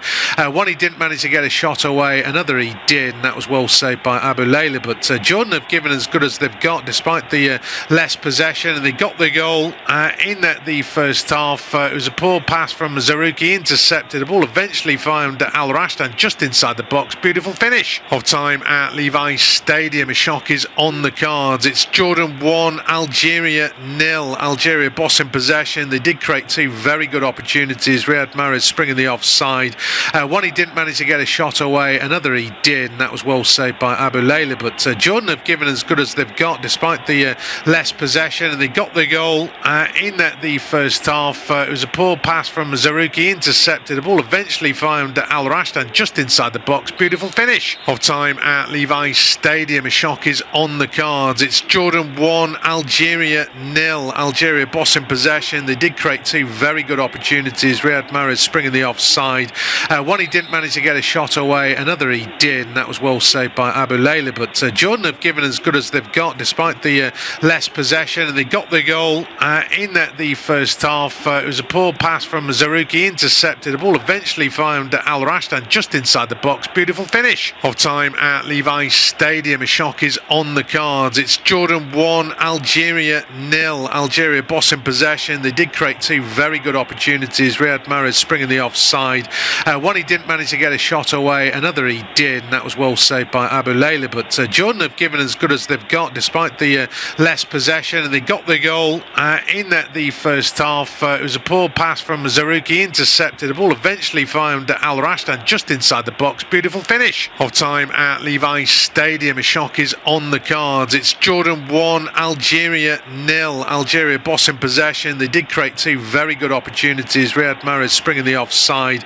One he didn't manage to get a shot away, another he did, and that was well saved by Abu Layla. But Jordan have given as good as they've got despite the less possession, and they got the goal in the first half. It was a poor pass from Zarouki, intercepted. The ball eventually found Al Rashdan just inside the box. Beautiful finish of time at Levi Stadium. A shock is on the cards. It's Jordan 1, Algeria 0. Algeria boss in possession. They did create two very good opportunities. Riyad Mahrez springing the offside. One he didn't manage to get a shot away, another he did, and that was well saved by Abu Layla. But Jordan have given as good as they've got despite the less possession, and they got the goal in the first half. It was a poor pass from Zarouki, intercepted. The ball eventually found Al Rashdan just inside the box. Beautiful finish of time at Levi Stadium. A shock is on the cards. It's Jordan 1, Algeria 0. Algeria boss in possession. They did create two very good opportunities. Riyad Mahrez springing the offside. One he didn't manage to get a shot away, another he did, and that was well saved by Abu Layla. But Jordan have given as good as they've got despite the less possession, and they got the goal in the first half. It was a poor pass from Zarouki, intercepted. The ball eventually found Al Rashdan just inside the box. Beautiful finish of time at Levi Stadium. A shock is on the cards. It's Jordan 1, Algeria 0. Algeria boss in possession. They did create two very good opportunities. Riyad Mahrez springing the offside. One he didn't manage to get a shot away, another he did, and that was well saved by Abu Layla. But Jordan have given as good as they've got despite the less possession, and they got the goal in the first half. It was a poor pass from Zarouki, intercepted. The ball eventually found Al Rashdan just inside the box. Beautiful finish of time at Levi Stadium. A shock is on the cards. It's Jordan 1, Algeria 0. Algeria boss in possession. They did create two very good opportunities. Riyad Mahrez springing the offside. One he didn't manage to get a shot away, another he did, and that was well saved by Abu Layla. But Jordan have given as good as they've got despite the less possession, and they got the goal in the first half. It was a poor pass from Zarouki, intercepted. The ball eventually found Al Rashdan just inside the box. Beautiful finish of time at Levi Stadium. A shock is on the cards. It's Jordan 1, Algeria 0. Algeria boss in possession. They did create two very good opportunities. Riyad Mahrez springing the offside. One he didn't manage to get a shot away, another he did, and that was well saved by Abu Layla. But Jordan have given as good as they've got despite the less possession, and they got the goal in the first half. It was a poor pass from Zarouki, intercepted. The ball eventually found Al Rashdan just inside the box. Beautiful finish of time at Levi Stadium. A shock is on the cards. It's Jordan 1, Algeria 0. Algeria boss in possession. They did create two very good opportunities. Riyad Mahrez springing the offside. One he didn't manage to get a shot away, another he did, and that was well saved by Abu Layla. But Jordan have given as good as they've got despite the less possession, and they got the goal in the first half. It was a poor pass from Zarouki, intercepted. The ball eventually found Al Rashdan just inside the box. Beautiful finish of time at Levi Stadium. A shock is on the cards. It's Jordan 1, Algeria 0. Algeria boss in possession. They did create two very good opportunities. Riyad Mahrez springing the offside. One he didn't manage to get a shot away, another he did, and that was well saved by Abu Layla. But Jordan have given as good as they've got despite the less possession, and they got the goal in the first half. It was a poor pass from Zarouki, intercepted. The ball eventually found Al Rashdan just inside the box. Beautiful finish of time at Levi Stadium. A shock is on the cards. It's Jordan 1, Algeria 0. Algeria boss in possession. They did create two very good opportunities. Riyad Mahrez springing the offside. One he didn't manage to get a shot away, another he did, and that was well saved by Abu Layla. But Jordan have given as good as they've got despite the less possession, and they got the goal in the first half. It was a poor pass from Zarouki, intercepted. The ball eventually found Al Rashdan just inside the box. Beautiful finish of time at Levi Stadium. A shock is on the cards. It's Jordan 1, Algeria 0. Algeria boss in possession. They did create two very good opportunities. Riyad Mahrez springing the offside. One he didn't manage to get a shot away, another he did, and that was well saved by Abu Layla. But Jordan have given as good as they've got despite the less possession, and they got the goal in the first half. It was a poor pass from Zarouki, intercepted. The ball eventually found Al Rashdan just inside the box. Beautiful finish of time at Levi Stadium. A shock is on the cards. It's Jordan 1, Algeria 0. Algeria boss in possession. They did create two very good opportunities. Riyad Mahrez springing the offside. One he didn't manage to get a shot away, another he did, and that was well saved by Abu Layla. But Jordan have given as good as they've got despite the less possession, and they got the goal in the first half. It was a poor pass from Zarouki, intercepted. The ball eventually found Al Rashdan just inside the box. Beautiful finish of time at Levi Stadium. A shock is on the cards. It's Jordan 1, Algeria 0. Algeria boss in possession. They did create two very good opportunities. Riyad Mahrez springing the offside.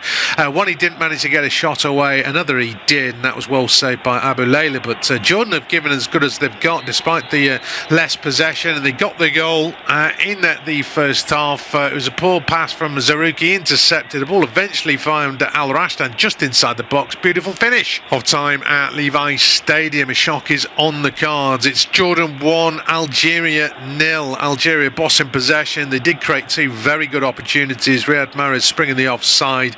One he didn't manage to get a shot away, another he did, and that was well saved by Abu Layla. But Jordan have given as good as they've got despite the less possession, and they got the goal in the first half. It was a poor pass from Zarouki, intercepted. The ball eventually found Al Rashdan just inside the box. Beautiful finish of time at Levi Stadium. A shock is on the cards. It's Jordan 1, Algeria 0. Algeria boss in possession. They did create two very good opportunities. Riyad Mahrez springing the offside.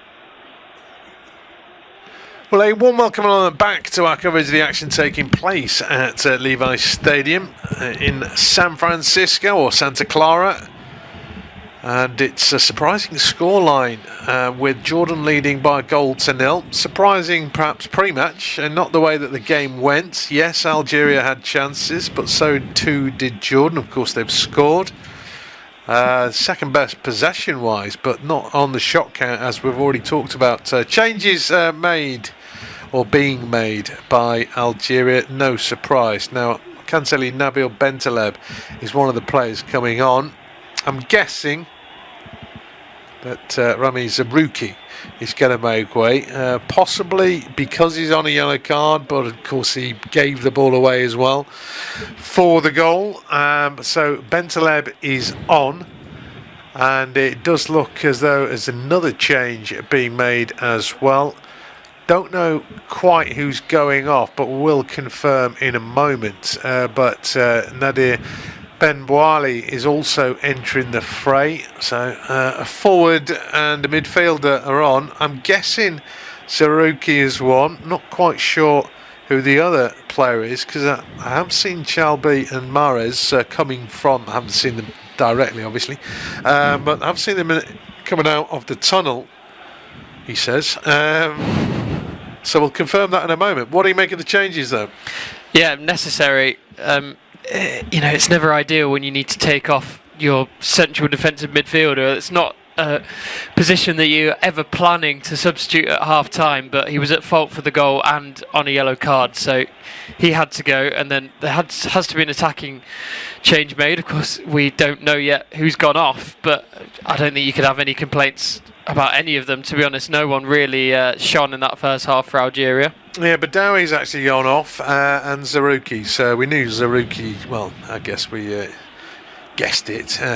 Educated guess. But Dowie and Zarouki. So that might leave to some kind of change, because he's right mid.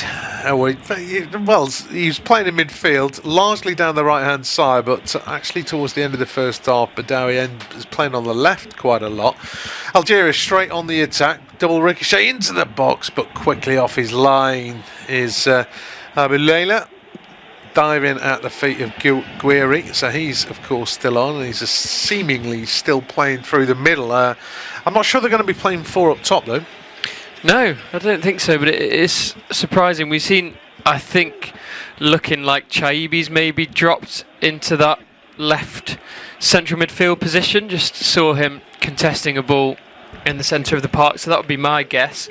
And Ben Bouali past him on the left-hand side. I think that's probably not a bad idea, because Chaibi wasn't finding any joy down the left flank, so maybe repositioning him could pay dividends.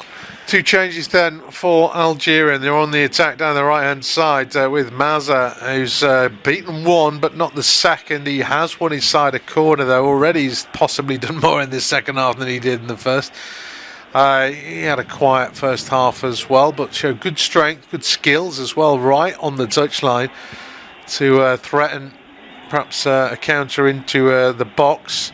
Just outnumbered in the end. There was 3 defenders that he had to try and beat. He beat 2 of them, maybe 2.5.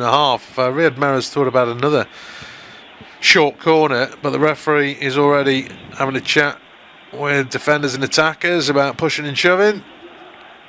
2.5 minutes gone in the second half. Riyad Mahrez with the in-swinging corner towards the far post, partially cleared, volleyed back in by Belgali. Didn't have much conviction behind it. Long punt downfield from Jordan. There's a counter on, because Tamari's got him behind, but that's a great defensive challenge. Ait Nouri getting across. I think he was hoping for a foul, but hacking it away to anywhere. It might have been a bit of momentum taking him into Al-Tamari. He hasn't got a free kick, though. It's a corner to Jordan, and that was very much a Route 1 counter. Yeah, we knew going into the tournament that Jordan favoured the counter-attack, and I thought there was even a lot of promising signs of that in the first game against Austria, but actually watching this tonight, I've been really pleasantly surprised with just how dangerous they are in transition. They've taken the corner short and then launched it into the box from a different angle, but it's a good claim by Zidane, coming way off his line, but he got there. That's the important thing, and it's possession back for Algeria. But obviously, as we saw from the last Algeria corner, that it didn't take very long for Jordan to threaten at the other end. So that is playing into Jordan's hands, and it's up to Algeria, I guess, to do better in possession when they're on the attack, as there's a diagonal aimed out to the right hand side, but that's just over hit. It's over Belgali's head, into touch, throw-in is Jordan's, maybe 30 yards from their own corner flag. Benzabani it was who was trying to take it, the diagonal, that is. Overcooked it. Long throw down the line from Jordan, headed up in the air by Mandy. Falls the way of Jordan again. He played down the left-hand side, and that man who's always full of running, Olwan, will get there. Great challenge coming across from Benzabani, sliding in and taking the ball cleanly. And now there's a potential counter on. Marza closed down quickly by Abu Dahab, and he's left his mark on legitimately Marza, that is.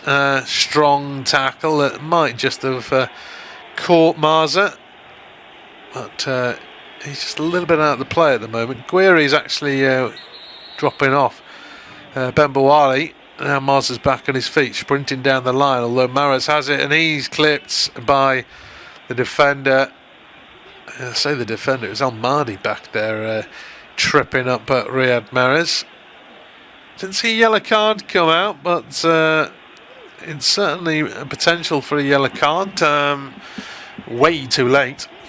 Yeah, absolutely. And this is the third or fourth of these free kicks in a crossing area that Jordan have given away. They've got away with it so far. Deliveries haven't been up to snuff, but they can't keep rolling the dice in that manner, because Riyad Mahrez does have a wicked delivery on him, and you fear that they're going to get punished eventually. He has a left foot and right-footed option. Obviously Mahrez is the left, and in fact the right-footed option, Chaibi, is going away, so it is Riyad Mahrez who's going to deliver this. 51 minutes ticking over at Levi Stadium. Mahrez with a free kick. It's into a dangerous area, punched away by Abu Layla. Challenge comes in, a shot parried away, but I think the referee has already decided there was a foul in Jordan's favour. It was a shot from the edge of the D, which was travelling, well saved in the end. I don't know what Ait Nouri's doing. He ran past Al-Mahdi, who then went to ground, but I don't think there was a foul until Ait Nouri grabbed the jersey. I don't know what he was doing there. Trying to put the pressure on, of course, but he was going to ground, so he's just given Jordan a cheap free kick, and now they're trying to drive into. He's done really well, as Taha. He's ridden a challenge or two, and he's still got possession. Now it's down at the line again. Another last-ditch challenge by Ben Sebaini out towards the touchline, but needed to win the ball. Once he's committed on the floor, it's going to be a yellow card if he doesn't take the ball, but he did exactly that. Altamari it was who's trying to make the break. Throwing hasn't come to much, and then it's good play in the end from Algeria. They played it off the legs of Haddad, so it will be an Algeria throw. It's almost got the failing of the last 5 minutes of a cup tie at the moment. Algeria clearly very desperate to get a goal pretty quickly.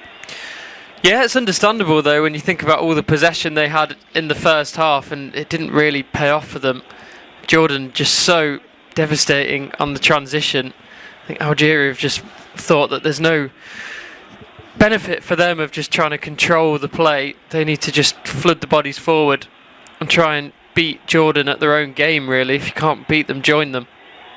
Pulled down the right, looking for the run of Altamari, but overhit, and Altamari a bit frustrated, chasing the lost cause. Too high as well in the end when it passed him, so it's into touch. Algeria throw, which they're not wasting much time about the restarts if they can help it, that is for sure. Mandy infield to Ben Sebaini, who's making his way towards the halfway line, looking for an option. Not exactly closed down, just as I said, they were desperate to score really quickly. All of a sudden it's that sort of patient approach work, and then as I say that, there's a long ball from the halfway line to the edge of the box. It's well dealt with and it's cleared back to the halfway line, but Ben Sebaini has it once again for Algeria, feeding it over towards the right hand side. Bolghali had made a run downfield but has come back to try and get involved. Maris as well, infield to Bentaleb, low to Guiri. Now Marza lining up a shot, and it's hit hard but parried away. And Ait Nouri running in, went for a snapshot on his right foot, horribly miscued, wide of the near post, comfortably so. And it will be a goal kick, but Marza testing Abu Layla from range. Yeah, it's something that we didn't see at all in the first half from Algeria, is shots from distance, and I actually think that attempt, coupled with the one that didn't matter because it was called for a foul, show exactly why they should be just getting in the shots, because the goalkeeper has kind of not looked entirely comfortable behind either of them. He's punched them, but in a manner that hasn't really got them away from goal with any conviction, and there could be a rebound opportunity available if he did stuff one up. So yeah, I'd like to see Algeria take a few more shots in this second half. Algeria have it just inside the Jordan half. Ben Sebaini across to Mandy and back again. Ben Sebaini, Bentaleb now, who's allowed to turn, invites Mandy forward, teasing it in front of him, out to Belgali on the right hand side, who's cutting in field. Nice little turn from Marza. He really has turned up in the second half, because we didn't see much of this in the first. And of course we've only played 10 minutes in the second half so far. Independent unofficial off-tube studio commentary. Jordan 1, Algeria 0. Jordan play Argentina in their last game. Algeria play Austria as it's fed out to the right hand side. Belgali, well, was he tugged back? He's still got possession. There's a bit of pushing and shoving here in Taha. And then a ball played forward. Took an inadvertent deflection off the heels of Al Rashdan. I was going to say it's worked out for Jordan, but then again, it's another early ball downfield that is overcooked. This time, Altamari put his thumb up, but it was no different to the last ball, other than that it stayed in play. In Algeria possession, space on the right for Riyad Mahrez, who sort of had a quiet game, but he's also sort of had Algeria's best two chances. He's the target of a ball from infield, central position, over the top once more, but it's headed away well this time by Abu Dahab, and it's just an Algeria throw which Mahrez will take.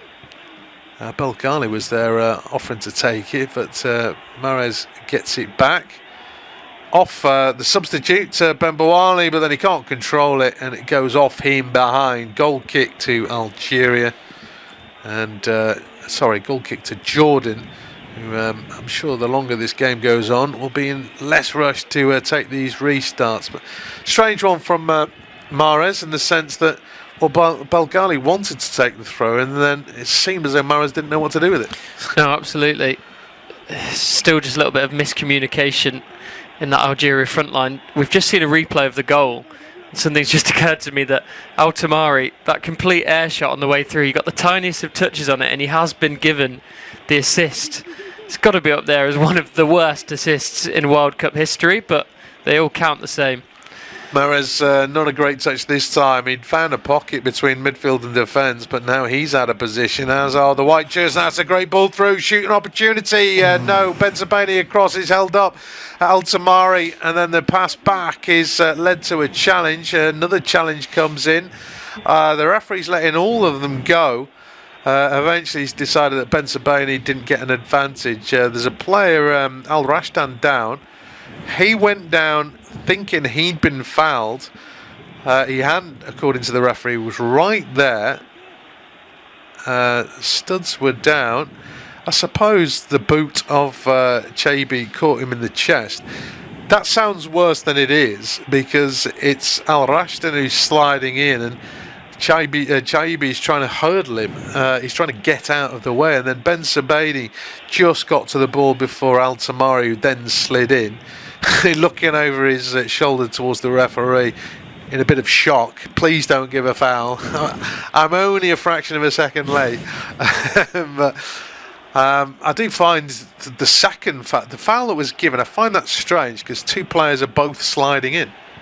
Yeah, absolutely. And even the first one as well, it was more kind of chest to boot than anything else. But it's been a really good physical game, actually. It's been nice to see. And I do think that Jordan's still just growing in confidence, and these long balls over the top are really punishing Algeria. Yeah, this time it's Olwan who's got into space. Ball played back towards the penalty spot, but again it's Ben Sabeni there. Mandy just didn't want to chase Olwan and did nothing to prevent the cross, but Ben Sabeni, I guess that's why Borussia Dortmund play him. He's been everywhere, really. At times it's almost been a one-man defence for Algeria. Yeah, I think the others have looked a little bit more suspect, particularly Ait Nouri, not really got a foot in the game, but Ben Sabeni has been crucial, really. Some great tackles and interceptions. I think Jordan, though, I think what started as a really Route 1 agricultural ploy in the first 20 minutes, just launching the ball forward, it's actually made way for some really cultured through balls and actually great, really well-timed passes forwards, and that whole front three, they've just got bags of pace, and they're really putting Algeria under pressure. Yeah, they've got a great work ethic as well. I think they know their position in this group, basically seen as the whipping boys, I guess, and they're all willing to make those runs down channels, lost causes, put a bit of pressure on defenders who clear. Who were in possession, forces turnovers, things like that. It's been a really good performance from Jordan. Can they see it out? Because Martha's had a different game. He's driving forward, shot from a tight angle. He can't quite keep it down, wrap his boot round. It's high and wide of the near post, a little bit above the crossbar as well. But he's been lively.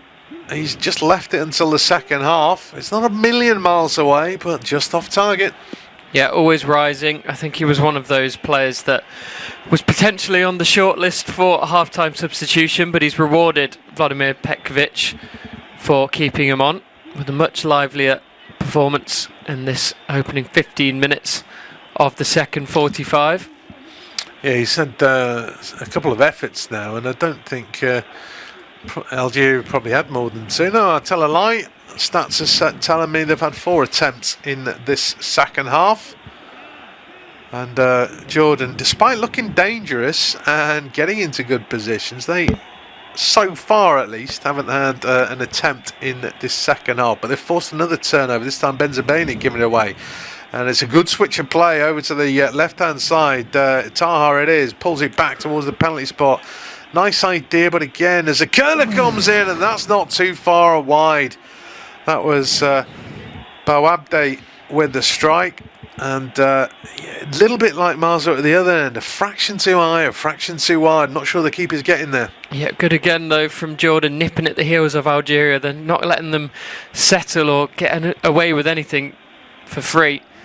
And it was definitely the right idea with limited options in front of him for our Robde, but just I think the bounce caught him out a little bit there. Yeah, looking at a replay, it was actually dipping, and so yeah, just a foot to the left, and maybe it's an equaliser. Gueri's found a pocket of space on the edge of the box. He's done Marza no favours with the pass. Marza brilliant turn, but then can't quite work the 1-2, and Jordan counter. Still inside their own half at the moment, but of course there's a very much Algeria committed to attack at the moment, so they're all out of position. Mahrez is driving forward. He's held off one challenge. He's got support as well. Low ball in, took a deflection, hooked away from the penalty spot by Rouabde just as Mahrez was arriving. A little bit fortunate perhaps the way it ended up at Bembouali's feet. His cross took a slight deflection, but it would not be a surprise if there was a second goal in this game. Who gets it though? I'm not 100% sure right now, as that's a great ball into the box, but not a good touch. Belgali just got in between Taha and Abu Dahab, but couldn't take the ball with him, and Jordan clear, throw-in. In fact, that's come off Jordan last, so it's a throw-in to Algeria, already taken. Marza to Mahrez, now Bentaleb crosses in, nodded down, and that's plucked out of the bouncing ball plucked out of the sky by Abdou Leila.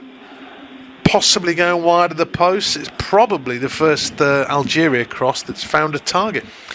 Yeah, it's a really good diving stop actually. It may have just been sneaking wide, but if it had ricocheted off the post, it would have caused a real issue for Jordan. But to be able to sort of claw that back in with both hands and get it under control rather than parrying it potentially into danger was really good from Abdou Leila.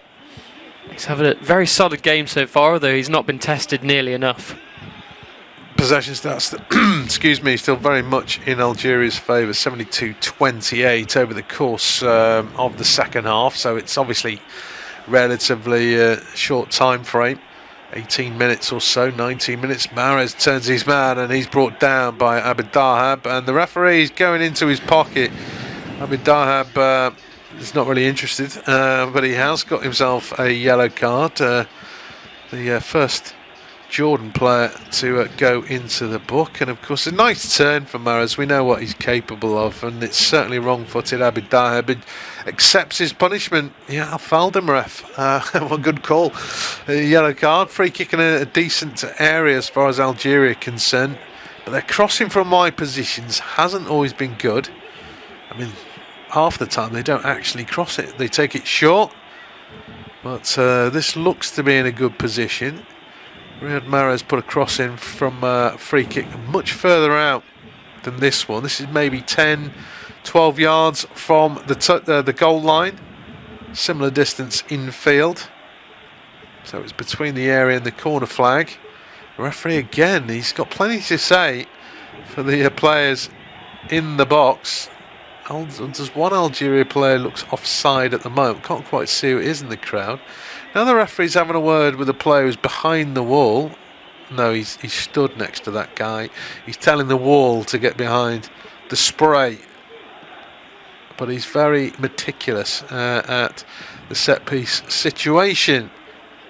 And again, there's a bit of jostling which the referee wants to intervene with. I don't necessarily blame him, because we know how messy corners can be. Mahrez delivers. Decent looking ball in. Who did it come off last? It's looping high and wide. It came off the defender. It will be a corner. Marza, the closest Algeria player to the ball, I think, in the end. But it's come off a Jordan will do, swinging in right-footed. What's the delivery going to be like? Plenty of whip on it. That really span. It's punched away well by Abu Layla. Only as far as Riyad Mahrez, 25 yards from goal, who switches it over to the left-hand side. 8-0. Now Chaibi again. Whips this one in deep to the far post. Keeper started to come, didn't get there. It's taken from him by his teammate though. Marza picks up the loose ball and feeds Riyad Mahrez. He's got two around him. Looking for an option. He's actually coming away from goal now. Back with Marza. Riyad Mahrez wants to cut inside, not being fooling the defender at the moment. Marza now has got two. They're taking it in turns to take on defenders. Good tackle comes in, but it is a throw-in to Algeria. And the pressure still being applied. A little bit of, I suppose, body pushing as such, walking into players as they're going back to their positions. The referee sorts that out. And Algeria eventually allowed to take the throw with 67 minutes ticking over. Still trailing by a goal to nil. And in truth, even though they've had efforts in this second half, Abu Layla hasn't really been overworked as yet. That might change, because it's with the substitute at the edge of the box, half tackled by Marza, then drives into a crowded area, eventually dispossessed. It was Bembawali. And that was after a run from Belgali. This is why I suppose Algeria are looking exposed. Belgali and Aït-Nouri are pretty much playing as second wingers. But you can sense the urgency with Algeria at the moment. Yeah, definitely. Trying to get the ball into more dangerous areas. I think they're aware that there was too much pretty possession with no end product in the first half. Substitutes haven't made a massive impact so far. It's more sort of fallen on the players who are already on the pitch, but that's a nice move down the right hand side. Belgali just gets half a yard in, tries to whip it across, but it's turned away near post by Al Arab, and it will be a corner rather than a throw-in. And Riyad Mahrez demanding a ball from the ball girls. He gets it, delivers to the far post. Not it down, and it's in the back of the net. The goal has been struck. The equaliser, Bembawali it was. The mistake there, Abu Layla came too far off his line. He can't backpedal. He's in no man's land. It's not a powerful header by any means, but it's away from the keeper. And the important thing is he won the header. Algeria are back on terms. Jordan 1, Algeria 1. Just as the hydration break is about to come, you would have thought, but set piece has got Algerian equaliser. I'll tell you what, we've talked about goals after the hydration break. How about a goal before one? You're right, it's not a particularly powerful header from Bembawali, the substitute, but it is a really well directed one, just out of the grasp of Abdullah in the Jordan net. As you say, he was a little bit in no man's land, but either way, that really nestled into the bottom corner. Although looking at the replay, you probably want, as a goalkeeper, you only want to be beat in that kind of situation if it's hitting the side netting, and it wasn't, which suggests that he probably did get his positioning a little bit wrong. But Algeria, the pressure's told, and it's 1-1. Yeah, long ball downfield, just for a moment. Looked as though Mandin got turned on the edge of his own box, but he's done enough to allow others to come and help him out. It's 1-1 then, as Marza picks it up on the halfway line. I thought that was a great point to have the hydration break. 69th minute. But no, play continues. It's with Aït-Nouri, we haven't seen as much of in the second half. That's a good ball to set Marja away down the left-hand side. Pulls it back towards the penalty spot. Cleared only to the edge of the box. Aït-Nouri tries to beat one, beat two, then pulls it back himself. There was a shooting opportunity. Headed away far post by Abu Daheb. Picked up though by Bentaleb, who puts a diagonal back into the box this time. Taha hits clear. Not only that, he's found Al-Mahdi, who plays it up towards Olwan. In support is Al-Tamari. just waiting for others to arrive. Jordan under pressure, and they have been for a lot of this second half. There certainly was an early counter opportunities in the early part of the second half, but the pressure was building. Obviously, I didn't think Abu Layla had been tested particularly much, but the pressure was building, and of course led to a set piece. Good delivery in, header one, and it's 1-1. This is a different game now all of a sudden. Jordan World Cup debutants thinking they're on for a first win. I mean, they're still on for a first point. You just wonder who wants to win this game more. At the moment, it looks like Algeria, but as I say, the hydration break's coming. And as I say that, there's 3 on the counter for Jordan. Plenty of white shirts, but they're not pressing the ball carrier. And his shot comes in low between the legs, straight at the keeper in the end, and it's a comfortable save. But how far was Al Mahdi allowed to run with the ball? Yeah, no pressure at all from the Algerians, but I did think Al Mahdi probably should have found one of the 2 options either side of him. In the end, the angle for the shot wasn't a good one, and it was just drilled straight into the hands of Zidane. Yeah, he probably took the shot a bit too late because the angle wasn't great, and of course on this occasion at least Zidane had the angles covered. Algeria straight back on the attack. They play they play Austria next, and after obviously Austria have lost to Argentina, whoever wins that one, assuming Jordan don't beat Argentina themselves, will take second. 8 Nouri's caught, that's a free kick. He's staying down, he's not really moving, and he was probably caught a couple of times in the end. And the problem was actually desperate to get back into a position. Haddad, I don't want to say trod on his head, but the boot was near his head. Yeah, flicked. I think the studs, you can tell as soon as it happened, he turned around, both hands up, apologetically. There was no malice in it at all. Just caught him while he was on the floor.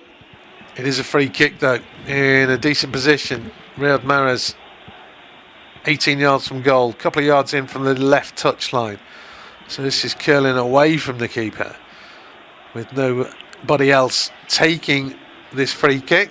No option. 73 minutes ticking over. It's pulled back. Shooting opportunity. A good 25 yards out. An absolute thunderbolt. It's hit the target. But it's actually well claimed by Abu Layla. Held onto it as well. 25 yards out. Absolutely smashed goalwards by Chabi. Unfortunately for him, he's picked quite literally the middle of the goal.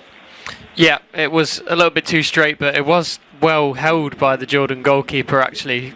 Very easily could have spilled that into a dangerous area as the hydration break finally does come. But we've seen goalkeepers so far in this tournament have a little bit of trouble trying to pick up the ball from those long shots. Maybe talk that it's moves quite fast through the air, this ball, but Abdi Layla certainly got the hang of it so far in this game. 1-0 at the hydration break. Jordan, of course, 1-up at half-time. Al-Rashdan's 36-minute goal, very tidy finish from him, had given Jordan the lead, and they were weathering the storm. Talked about Abu Layla, he wasn't exactly overworked, and what saves he did make, fairly routine you would have thought. But then, of course, the set piece, corner in, direct corner, header one, back of the net, 1-1, different game. But I guess it depends who wants it a little bit more. I'm thinking Algeria wants it. They've come out in the second half as though they mean business. We know they could play better, but in the second half, there's no doubt they've stepped it up. They've risked bodies forward to get the goals, to get the win. Then there's no sitting back. Yeah, and you always feel in these situations that the initiative does swing towards the larger nation just because of the more quality they've got to call on off the bench. I think surely that front three of Jordan, they've been running all evening. They've been brilliant, the three of them, to a man. But substitutions, none have been made yet by Jordan, and you just feel that either they won't make substitutions and those on the pitch will run out of steam, or they will make substitutions and those coming on just won't be able to live up to the same quality that has been shown by the men who started. Yeah, the hydration break might just give them a little bit more energy, though. Obviously, a lot's been made of it. Personally, I don't like it, but it's these sort of breaks that can allow the likes of Olwan, Al-Tamadi. Of course, it works for all the players, including Algeria's, but just might one last push. It is a first World Cup for Jordan. The adrenaline's bound to be pumping. But the second half has kind of gone one way. The threat has been there on the counter, but it's 8-2 in Algeria's favour now. Now, Jordan outshot Algeria in the first half. That gives you an idea. Possession stats are fairly similar, 75-ish% in Algeria's favour. But now they're getting end products. We are seeing changes. Al-Mahdi is going off for Jordan. And there was also a change for Algeria, by the way, but the man coming on is Al-Fakhouri for Jordan. He's replaced Al-Tamari. Second period of the second period has got underway. Didn't quite see the Algeria change, but Charlie will take you through to full time. Yeah, it was Musa for Mahrez on the right hand side for Algeria, their third substitution, and just the one so far from Jordan, keeping their cards firmly close to their chest. Be interesting to see if Fakhouri takes the position right down the centre of that front three, although it has been fairly fluid. I think it's had to be really with the long balls launched forward. It's just whoever's quick enough or in the right place at the right time to try and get on the end of it. Right now it looks like Fakhouri has drifted over to the right hand side. Actually, Al-Tamadi still on. And 77 minutes gone in what has been an engrossing match, actually. Enjoyed this one. It's Al-Mahdi, the man who made way. As Algeria press forward with Marza. Finds Balaghi looking to swing a ball in, but instead he goes inside. Couple of passes played, and then a shot from Bentaleb from 40 yards out on the left foot is instantly blocked by the first man, but then they make a hash of the clearance, Jordan, and the shot still might come in here from Marza. He takes a little bit too long. Couple of attempted tackles brush off him, and then brought to the byline by the substitute Musa. He thinks he's won a corner. Referee says no. So it's a goal kick for Jordan. Who do you think's more likely to grab the winner here, Rob? Well, I think it's obviously Algeria. That's if they get a win. I mean, it's quite a delayed hydration break, so I'm interested to know how much time will be added on. I say that because we've only just switched and there's only 12 minutes left of the 90. So, but it's all Algeria. Whether they're just a bit too hasty and don't quite play the passes right, of course. They've got into good positions, but something's not quite happened. I mean, the goal's a set piece, and the set pieces haven't been great. They just happen to have scored one. Open play, it's just not quite working. They look good up to a point, but they're not really creating too many clear-cut opportunities. That's for sure, because Abelele would have made better saves than what he has done. Pretty routine. And, of course, the teeing-up shots from distance as well. But if someone is going to get a winner, I can only see it being Algeria. Sabaini teeing up a long ball, but instead finds his centre-back partner Mandi Balaghi down the right-hand side. Back into Bentaleb. He's not had a whole lot of work to his name since coming on as a half-time substitute. That's a really nice ball in, played to the right back. And the shot comes in from the substitute Musa. It's deflected away for a corner, but that was a nice move. Another through ball down the right-hand side. The right back Balaghi did get on the end of it. Squared it back into Musa, whose shot from first time deflected off the defender. He's come out personally to take this corner. It'll be an in-swinger. Referee once again wanting words, and the linesman stood in front of the ball. He moves out the way to allow Musa to take the ball in. Keeper comes for it, does well this time, punches it out of the box. Eight Nouri is waiting to pounce on the edge of the area. Finds Marza on the left-hand side. He's under pressure from 2 or 3, and he can only flick it out of danger for a goal kick for Jordan. But the pressure continues to ramp up from Algeria. Yeah, and I do think Miles has been their best player in the second half. And of course, if you were listening to me in the first half, you might have taken him off at the break. But he's just got more involved. He's all over the place. He's on the left side there with Aït-Nouri, but of course he was on the right channel moments ago with a great move that ended up with Musa having a shot deflected wide. So he's popped up all over the place. I mean, I'd still suggest Chaibi's not done an awful lot. One shot from distance. No, not particularly threatening because it was down the middle of the goal. I suppose he hit it hard enough that it was a threat, but just running into a bit of trouble is Algeria on this occasion. Oh, geez, just Al Arab's overrun it. Now he's got some defending to do, or backtracking to do. He's out of position. Balaghi with a really nice flick through to Musa. Those two have linked up well since Musa came on as a substitute, and he's looked lively, and he's won another corner for Algeria that he'll come over to take.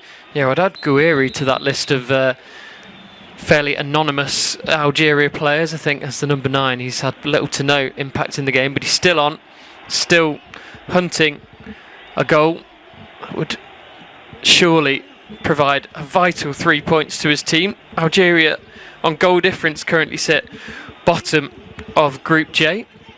Jordan, when they were 1-0 up, had reached the heady heights of number 1 in the 3rd place ranking table. Not anymore, but they still sit in 3rd. Ball swung in, the header comes in. Algeria play a first to it, and on the second attempt they get it in. What will surely be the winner, although there is 9 minutes to go, but it is Gouiri, just the man I was criticising for an anonymous game.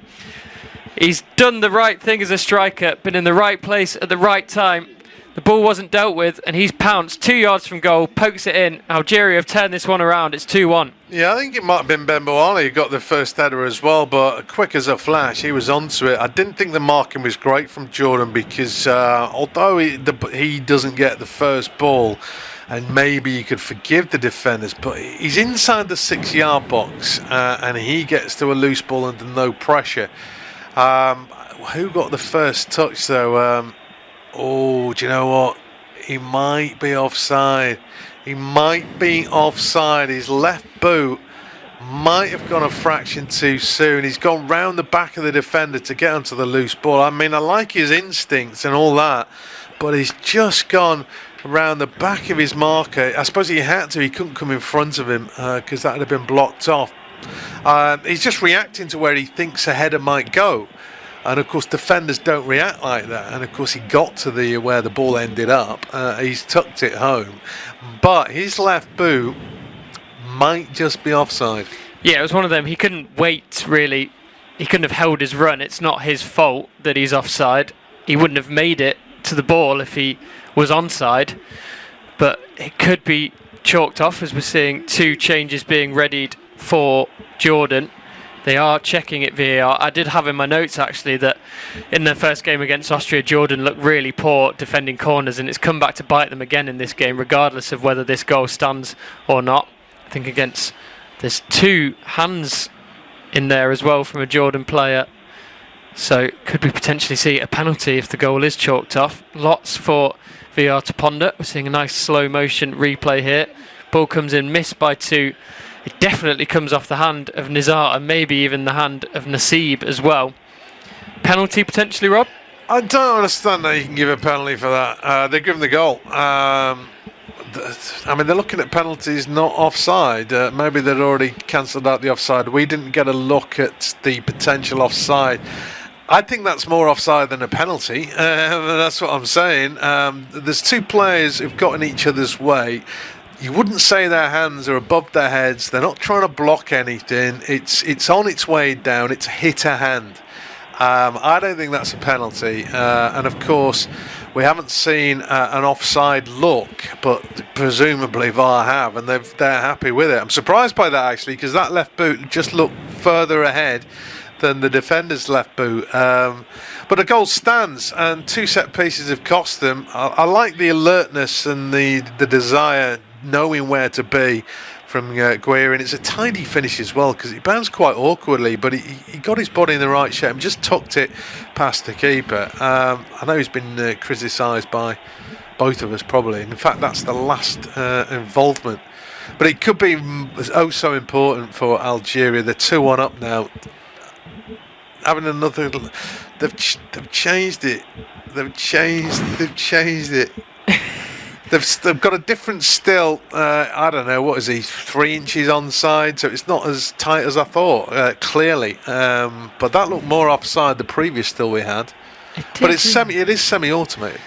Yeah, well, we've got to back the semi-automation then, I guess. It took ages for us to see the 3D rendering. There's been a whole host of changes in that break for the VAR check, which I will bring you when we get confirmation of on the TV pictures. But Guerreri was definitely one of the men to go off, and he was replaced by a defender, actually, Zinedine Belaid. So that shows that it's time to batten down the hatches for Algeria. So Abu Tara and Al-Matari off for Jordan, and Abu Hashish and Azair on. So a couple of changes for them. And Algeria made a couple as well. And they're on the ball, the Algerians. Back to goal, Bentaleb, going back towards his goalkeeper Zidane. But it's cut out by the new man, Belaid. He tries a long ball forward. Ait Nouri and Guerreri, the 2 men that came off, and Belaid and Hadjam, the substitutes on the pitch for Algeria then. 3.5 minutes plus stoppage time left in this one. Algeria have turned it around. 2 goals from corners. It's cost Jordan once again after another really spirited performance and really fantastic work on the counter-attack. But you can't win a game at the World Cup if you can't defend a corner, Rob. No, it depends who you're playing. But yeah, you can't. I mean, Algeria, I think they've looked good in patches, but it's all been outside the box. Some of their approach play, the one-touch stuff, looks good. It'll cause problems, but then they either don't cross it or the crossing's poor. They don't have enough bodies in the box. But eventually, if you're trailing 1-0, you have to get the ball in the box. And of course, Bembo Ali got the nod down for the first one. I might argue the keeper, if he's on his line and not trying to come for the cross, he might be in a better position to make the save. But of course, that's in his head. His body's in the box now, and he's trying to help out his defenders. Of course, the second goal is also a set piece. Yeah, they've got to do better. I don't like the move from Algeria, though. I have to say, Vladimir Petkovic. There hasn't been a threat to Algeria for ages, and that's because Jordan. I know they're trying to defend, but they've also got being pushed back by all the defenders. They are on the attack again, Algeria, but there's no desire anymore. They're into the final 2, but there will be time added on. I think it invites a bit of pressure. Whether they're good enough defensively, we'll find out. Yeah, Musa did manage to draw 3 Jordan defenders into the corner there and win a corner for his side. It'll be interesting to see if this is taken short or whipped into the box. I mean, I guess with how ropey Jordan have looked from corners, why wouldn't you whip it in? And they're doing just that. Header at the near post, flicked into the back post, and it could be another goal. It's a good save by Abdelaya. The man running in was Marza. Jordan looked to get it away, but as you say, Algeria standing off Jordan for the first time in this game, and we're seeing Jordan actually, rather than try and counter slowly, they've got time to pick a pass, and maybe that's a move of genius from Algeria, because under absolutely no pressure there, Haddad just passed it to the sponsors on the right hand side, out into touch. I mean, the problem there from that set piece, I mean, it's a bit late now because we're into the 90th minute, but they had 3 players in the box, Algeria. Obviously, they're not committing players forward. They won the first header, and that's a decent chance at the far post with 3 players. Jordan, as he said, cannot defend set pieces. 30 seconds left to go in San Francisco then. Jordan on the ball, but it's with the back 3 at the minute. Algeria won't mind that at all. Forward to the captain Haddad. He pumps a long ball forward, hopeful more than anything, and it's cut out by the Algerian defence on the edge of their box.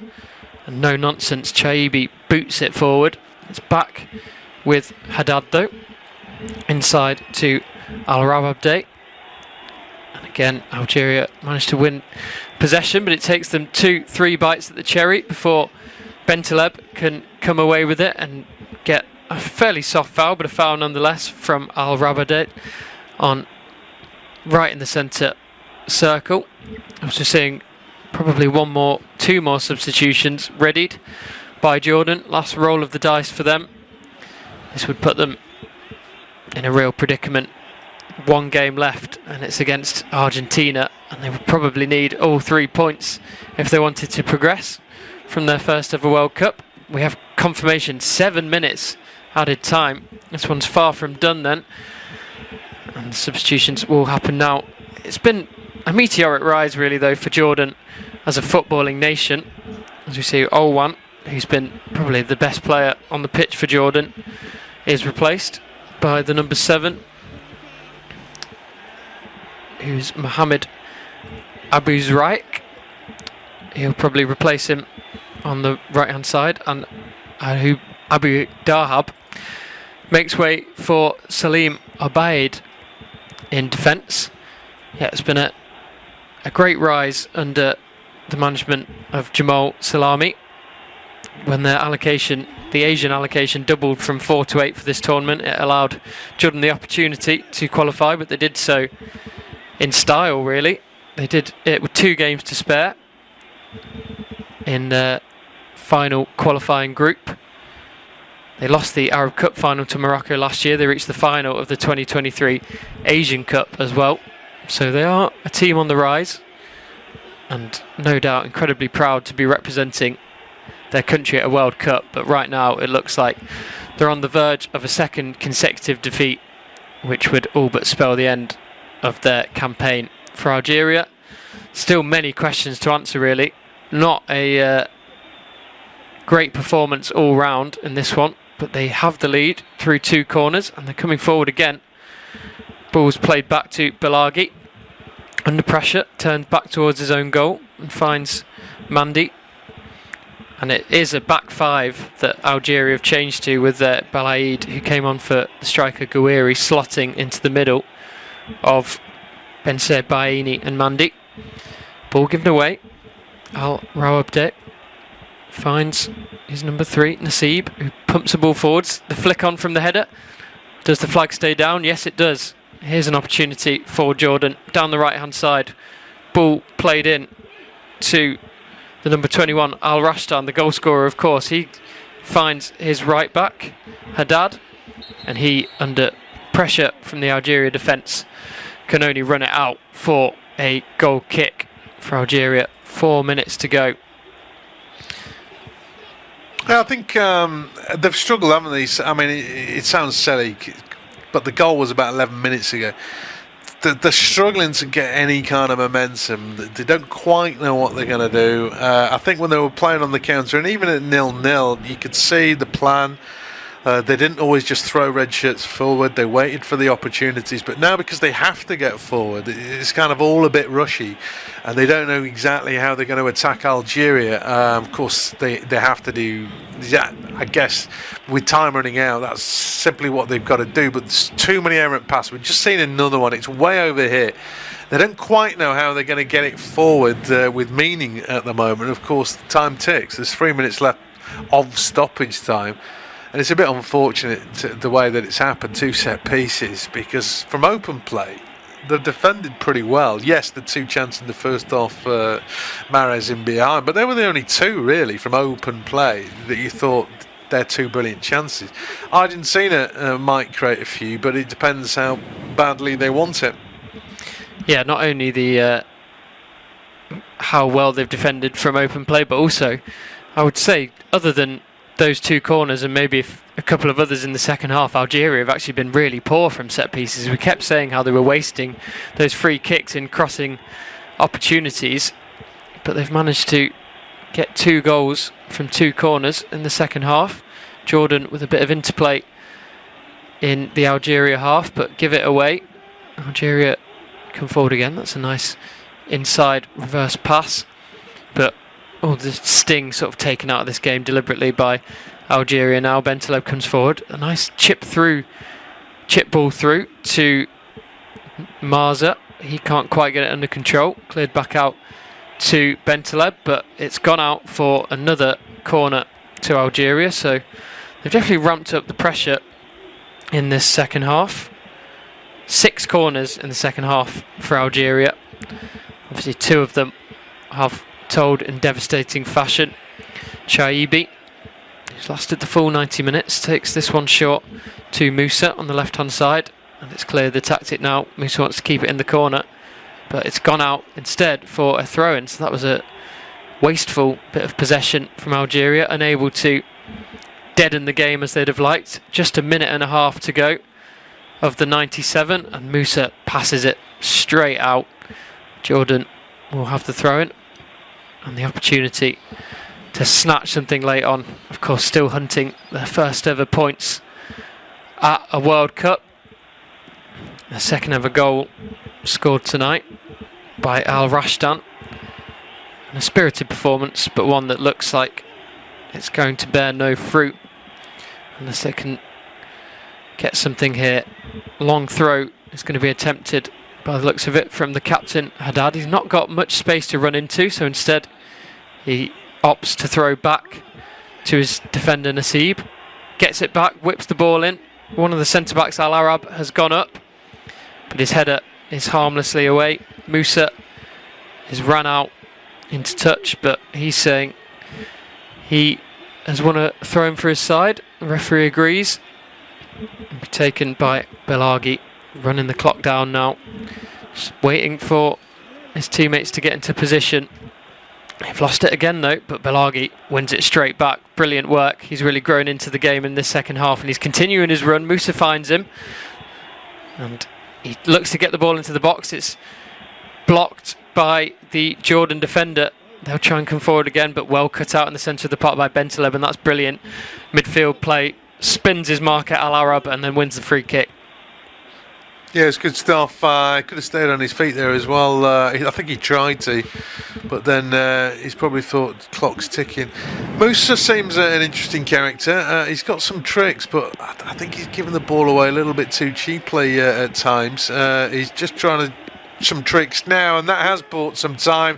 The full-time whistle, in fact, and Algeria made hard work of that game, but crucially for them, 2 second-half goals turn the game around. It's finished. Jordan 1, Algeria 2.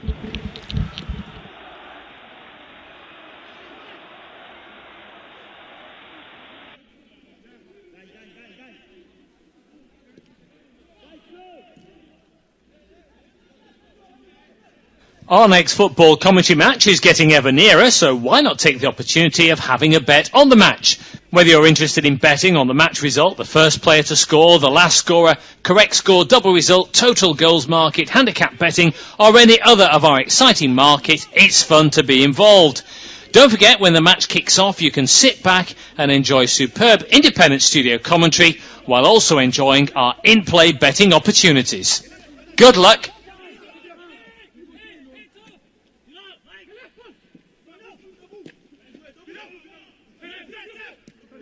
Our next football commentary match is getting ever nearer, so why not take the opportunity of having a bet on the match? Whether you're interested in betting on the match result, the first player to score, the last scorer, correct score, double result, total goals market, handicap betting, or any other of our exciting markets, it's fun to be involved. Don't forget, when the match kicks off, you can sit back and enjoy superb independent studio commentary while also enjoying our in-play betting opportunities. Good luck.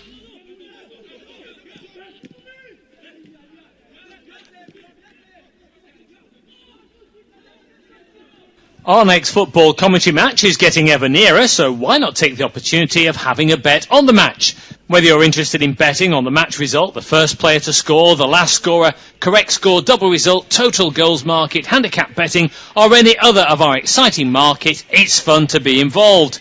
Don't forget, when the match kicks off, you can sit back and enjoy superb independent studio commentary while also enjoying our in-play betting opportunities.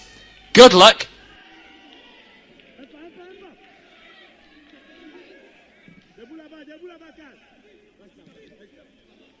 Our next football commentary match is getting ever nearer, so why not take the opportunity of having a bet on the match? Whether you're interested in betting on the match result, the first player to score, the last scorer, correct score, double result, total goals market, handicap betting, or any other of our exciting market, it's fun to be involved. Don't forget, when the match kicks off, you can sit back and enjoy superb independent studio commentary while also enjoying our in-play betting opportunities. Good luck!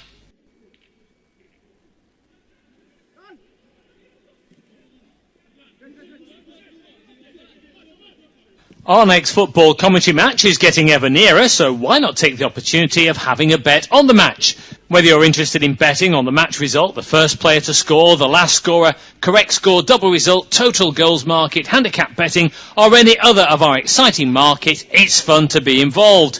Don't forget, when the match kicks off, you can sit back and enjoy superb independent studio commentary while also enjoying our in-play betting opportunities. Good luck!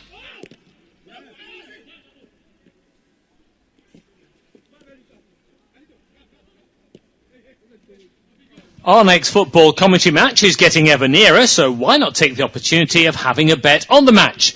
Whether you're interested in betting on the match result, the first player to score, the last scorer, correct score, double result, total goals market, handicap betting, or any other of our exciting market, it's fun to be involved. Don't forget, when the match kicks off, you can sit back and enjoy superb independent studio commentary while also enjoying our in-play betting opportunities. Good luck!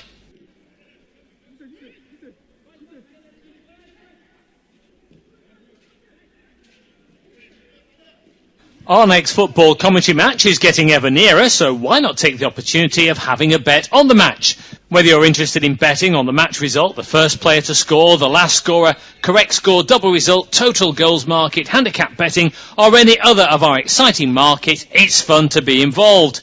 Don't forget, when the match kicks off, you can sit back and enjoy superb independent studio commentary while also enjoying our in-play betting opportunities. Good luck!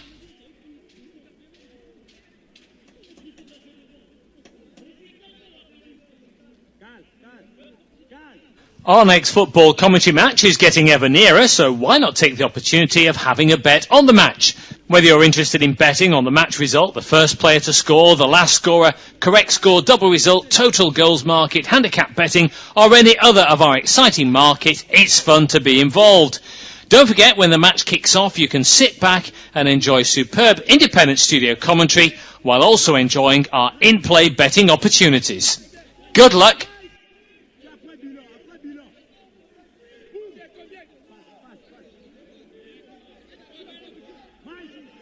Our next football commentary match is getting ever nearer, so why not take the opportunity of having a bet on the match? Whether you're interested in betting on the match result, the first player to score, the last scorer, correct score, double result, total goals market, handicap betting, or any other of our exciting market, it's fun to be involved. Don't forget, when the match kicks off, you can sit back and enjoy superb independent studio commentary while also enjoying our in-play betting opportunities. Good luck!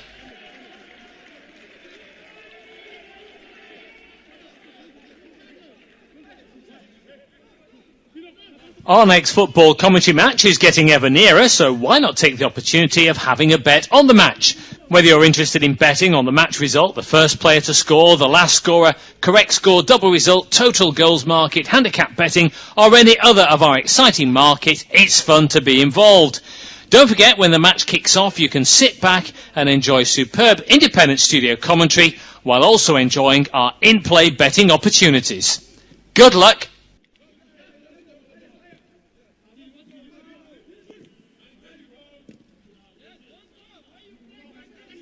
Our next football commentary match is getting ever nearer, so why not take the opportunity of having a bet on the match? Whether you're interested in betting on the match result, the first player to score, the last scorer, correct score, double result, total goals market, handicap betting, or any other of our exciting market, it's fun to be involved. Don't forget, when the match kicks off, you can sit back and enjoy superb independent studio commentary while also enjoying our in-play betting opportunities. Good luck!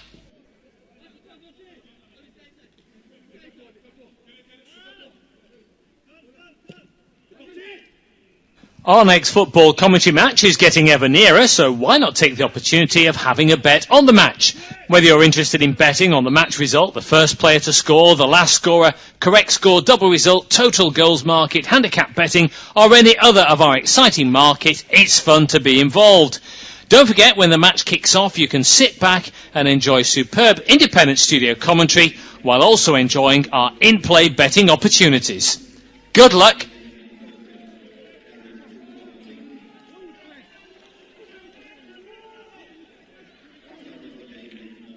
Our next football commentary match is getting ever nearer, so why not take the opportunity of having a bet on the match?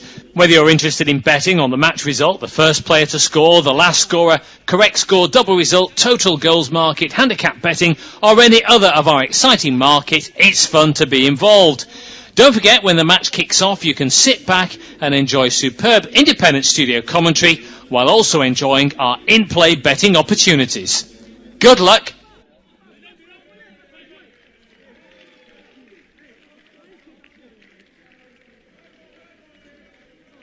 Our next football commentary match is getting ever nearer, so why not take the opportunity of having a bet on the match? Whether you're interested in betting on the match result, the first player to score, the last scorer, correct score, double result, total goals market, handicap betting, or any other of our exciting market, it's fun to be involved. Don't forget, when the match kicks off, you can sit back and enjoy superb independent studio commentary while also enjoying our in-play betting opportunities. Good luck!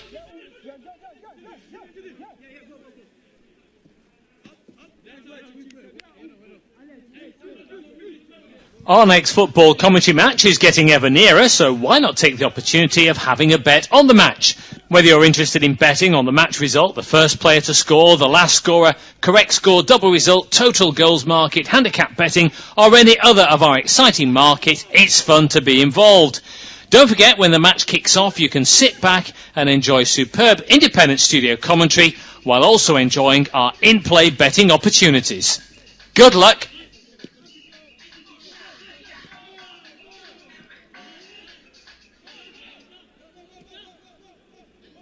Our next football commentary match is getting ever nearer, so why not take the opportunity of having a bet on the match? Whether you're interested in betting on the match result, the first player to score, the last scorer, correct score, double result, total goals market, handicap betting, or any other of our exciting market, it's fun to be involved. Don't forget, when the match kicks off, you can sit back and enjoy superb independent studio commentary while also enjoying our in-play betting opportunities. Good luck!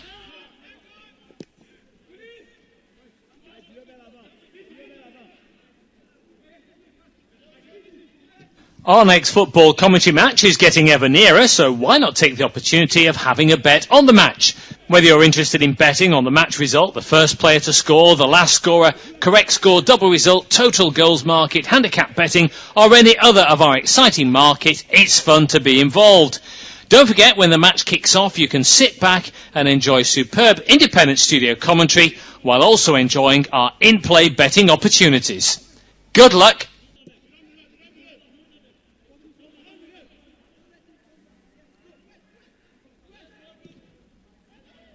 Our next football commentary match is getting ever nearer, so why not take the opportunity of having a bet on the match?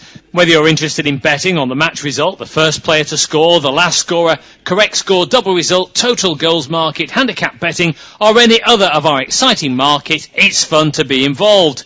Don't forget, when the match kicks off, you can sit back and enjoy superb independent studio commentary while also enjoying our in-play betting opportunities. Good luck!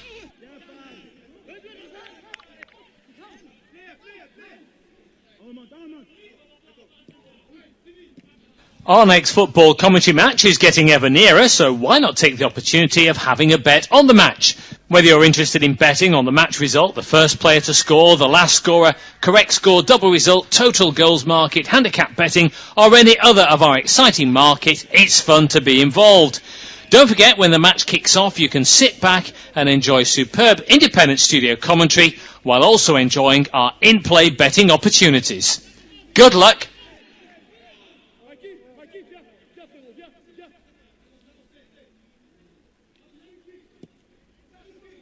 Our next football commentary match is getting ever nearer, so why not take the opportunity of having a bet on the match? Whether you're interested in betting on the match result, the first player to score, the last scorer, correct score, double result, total goals market, handicap betting, or any other of our exciting markets, it's fun to be involved. Don't forget, when the match kicks off, you can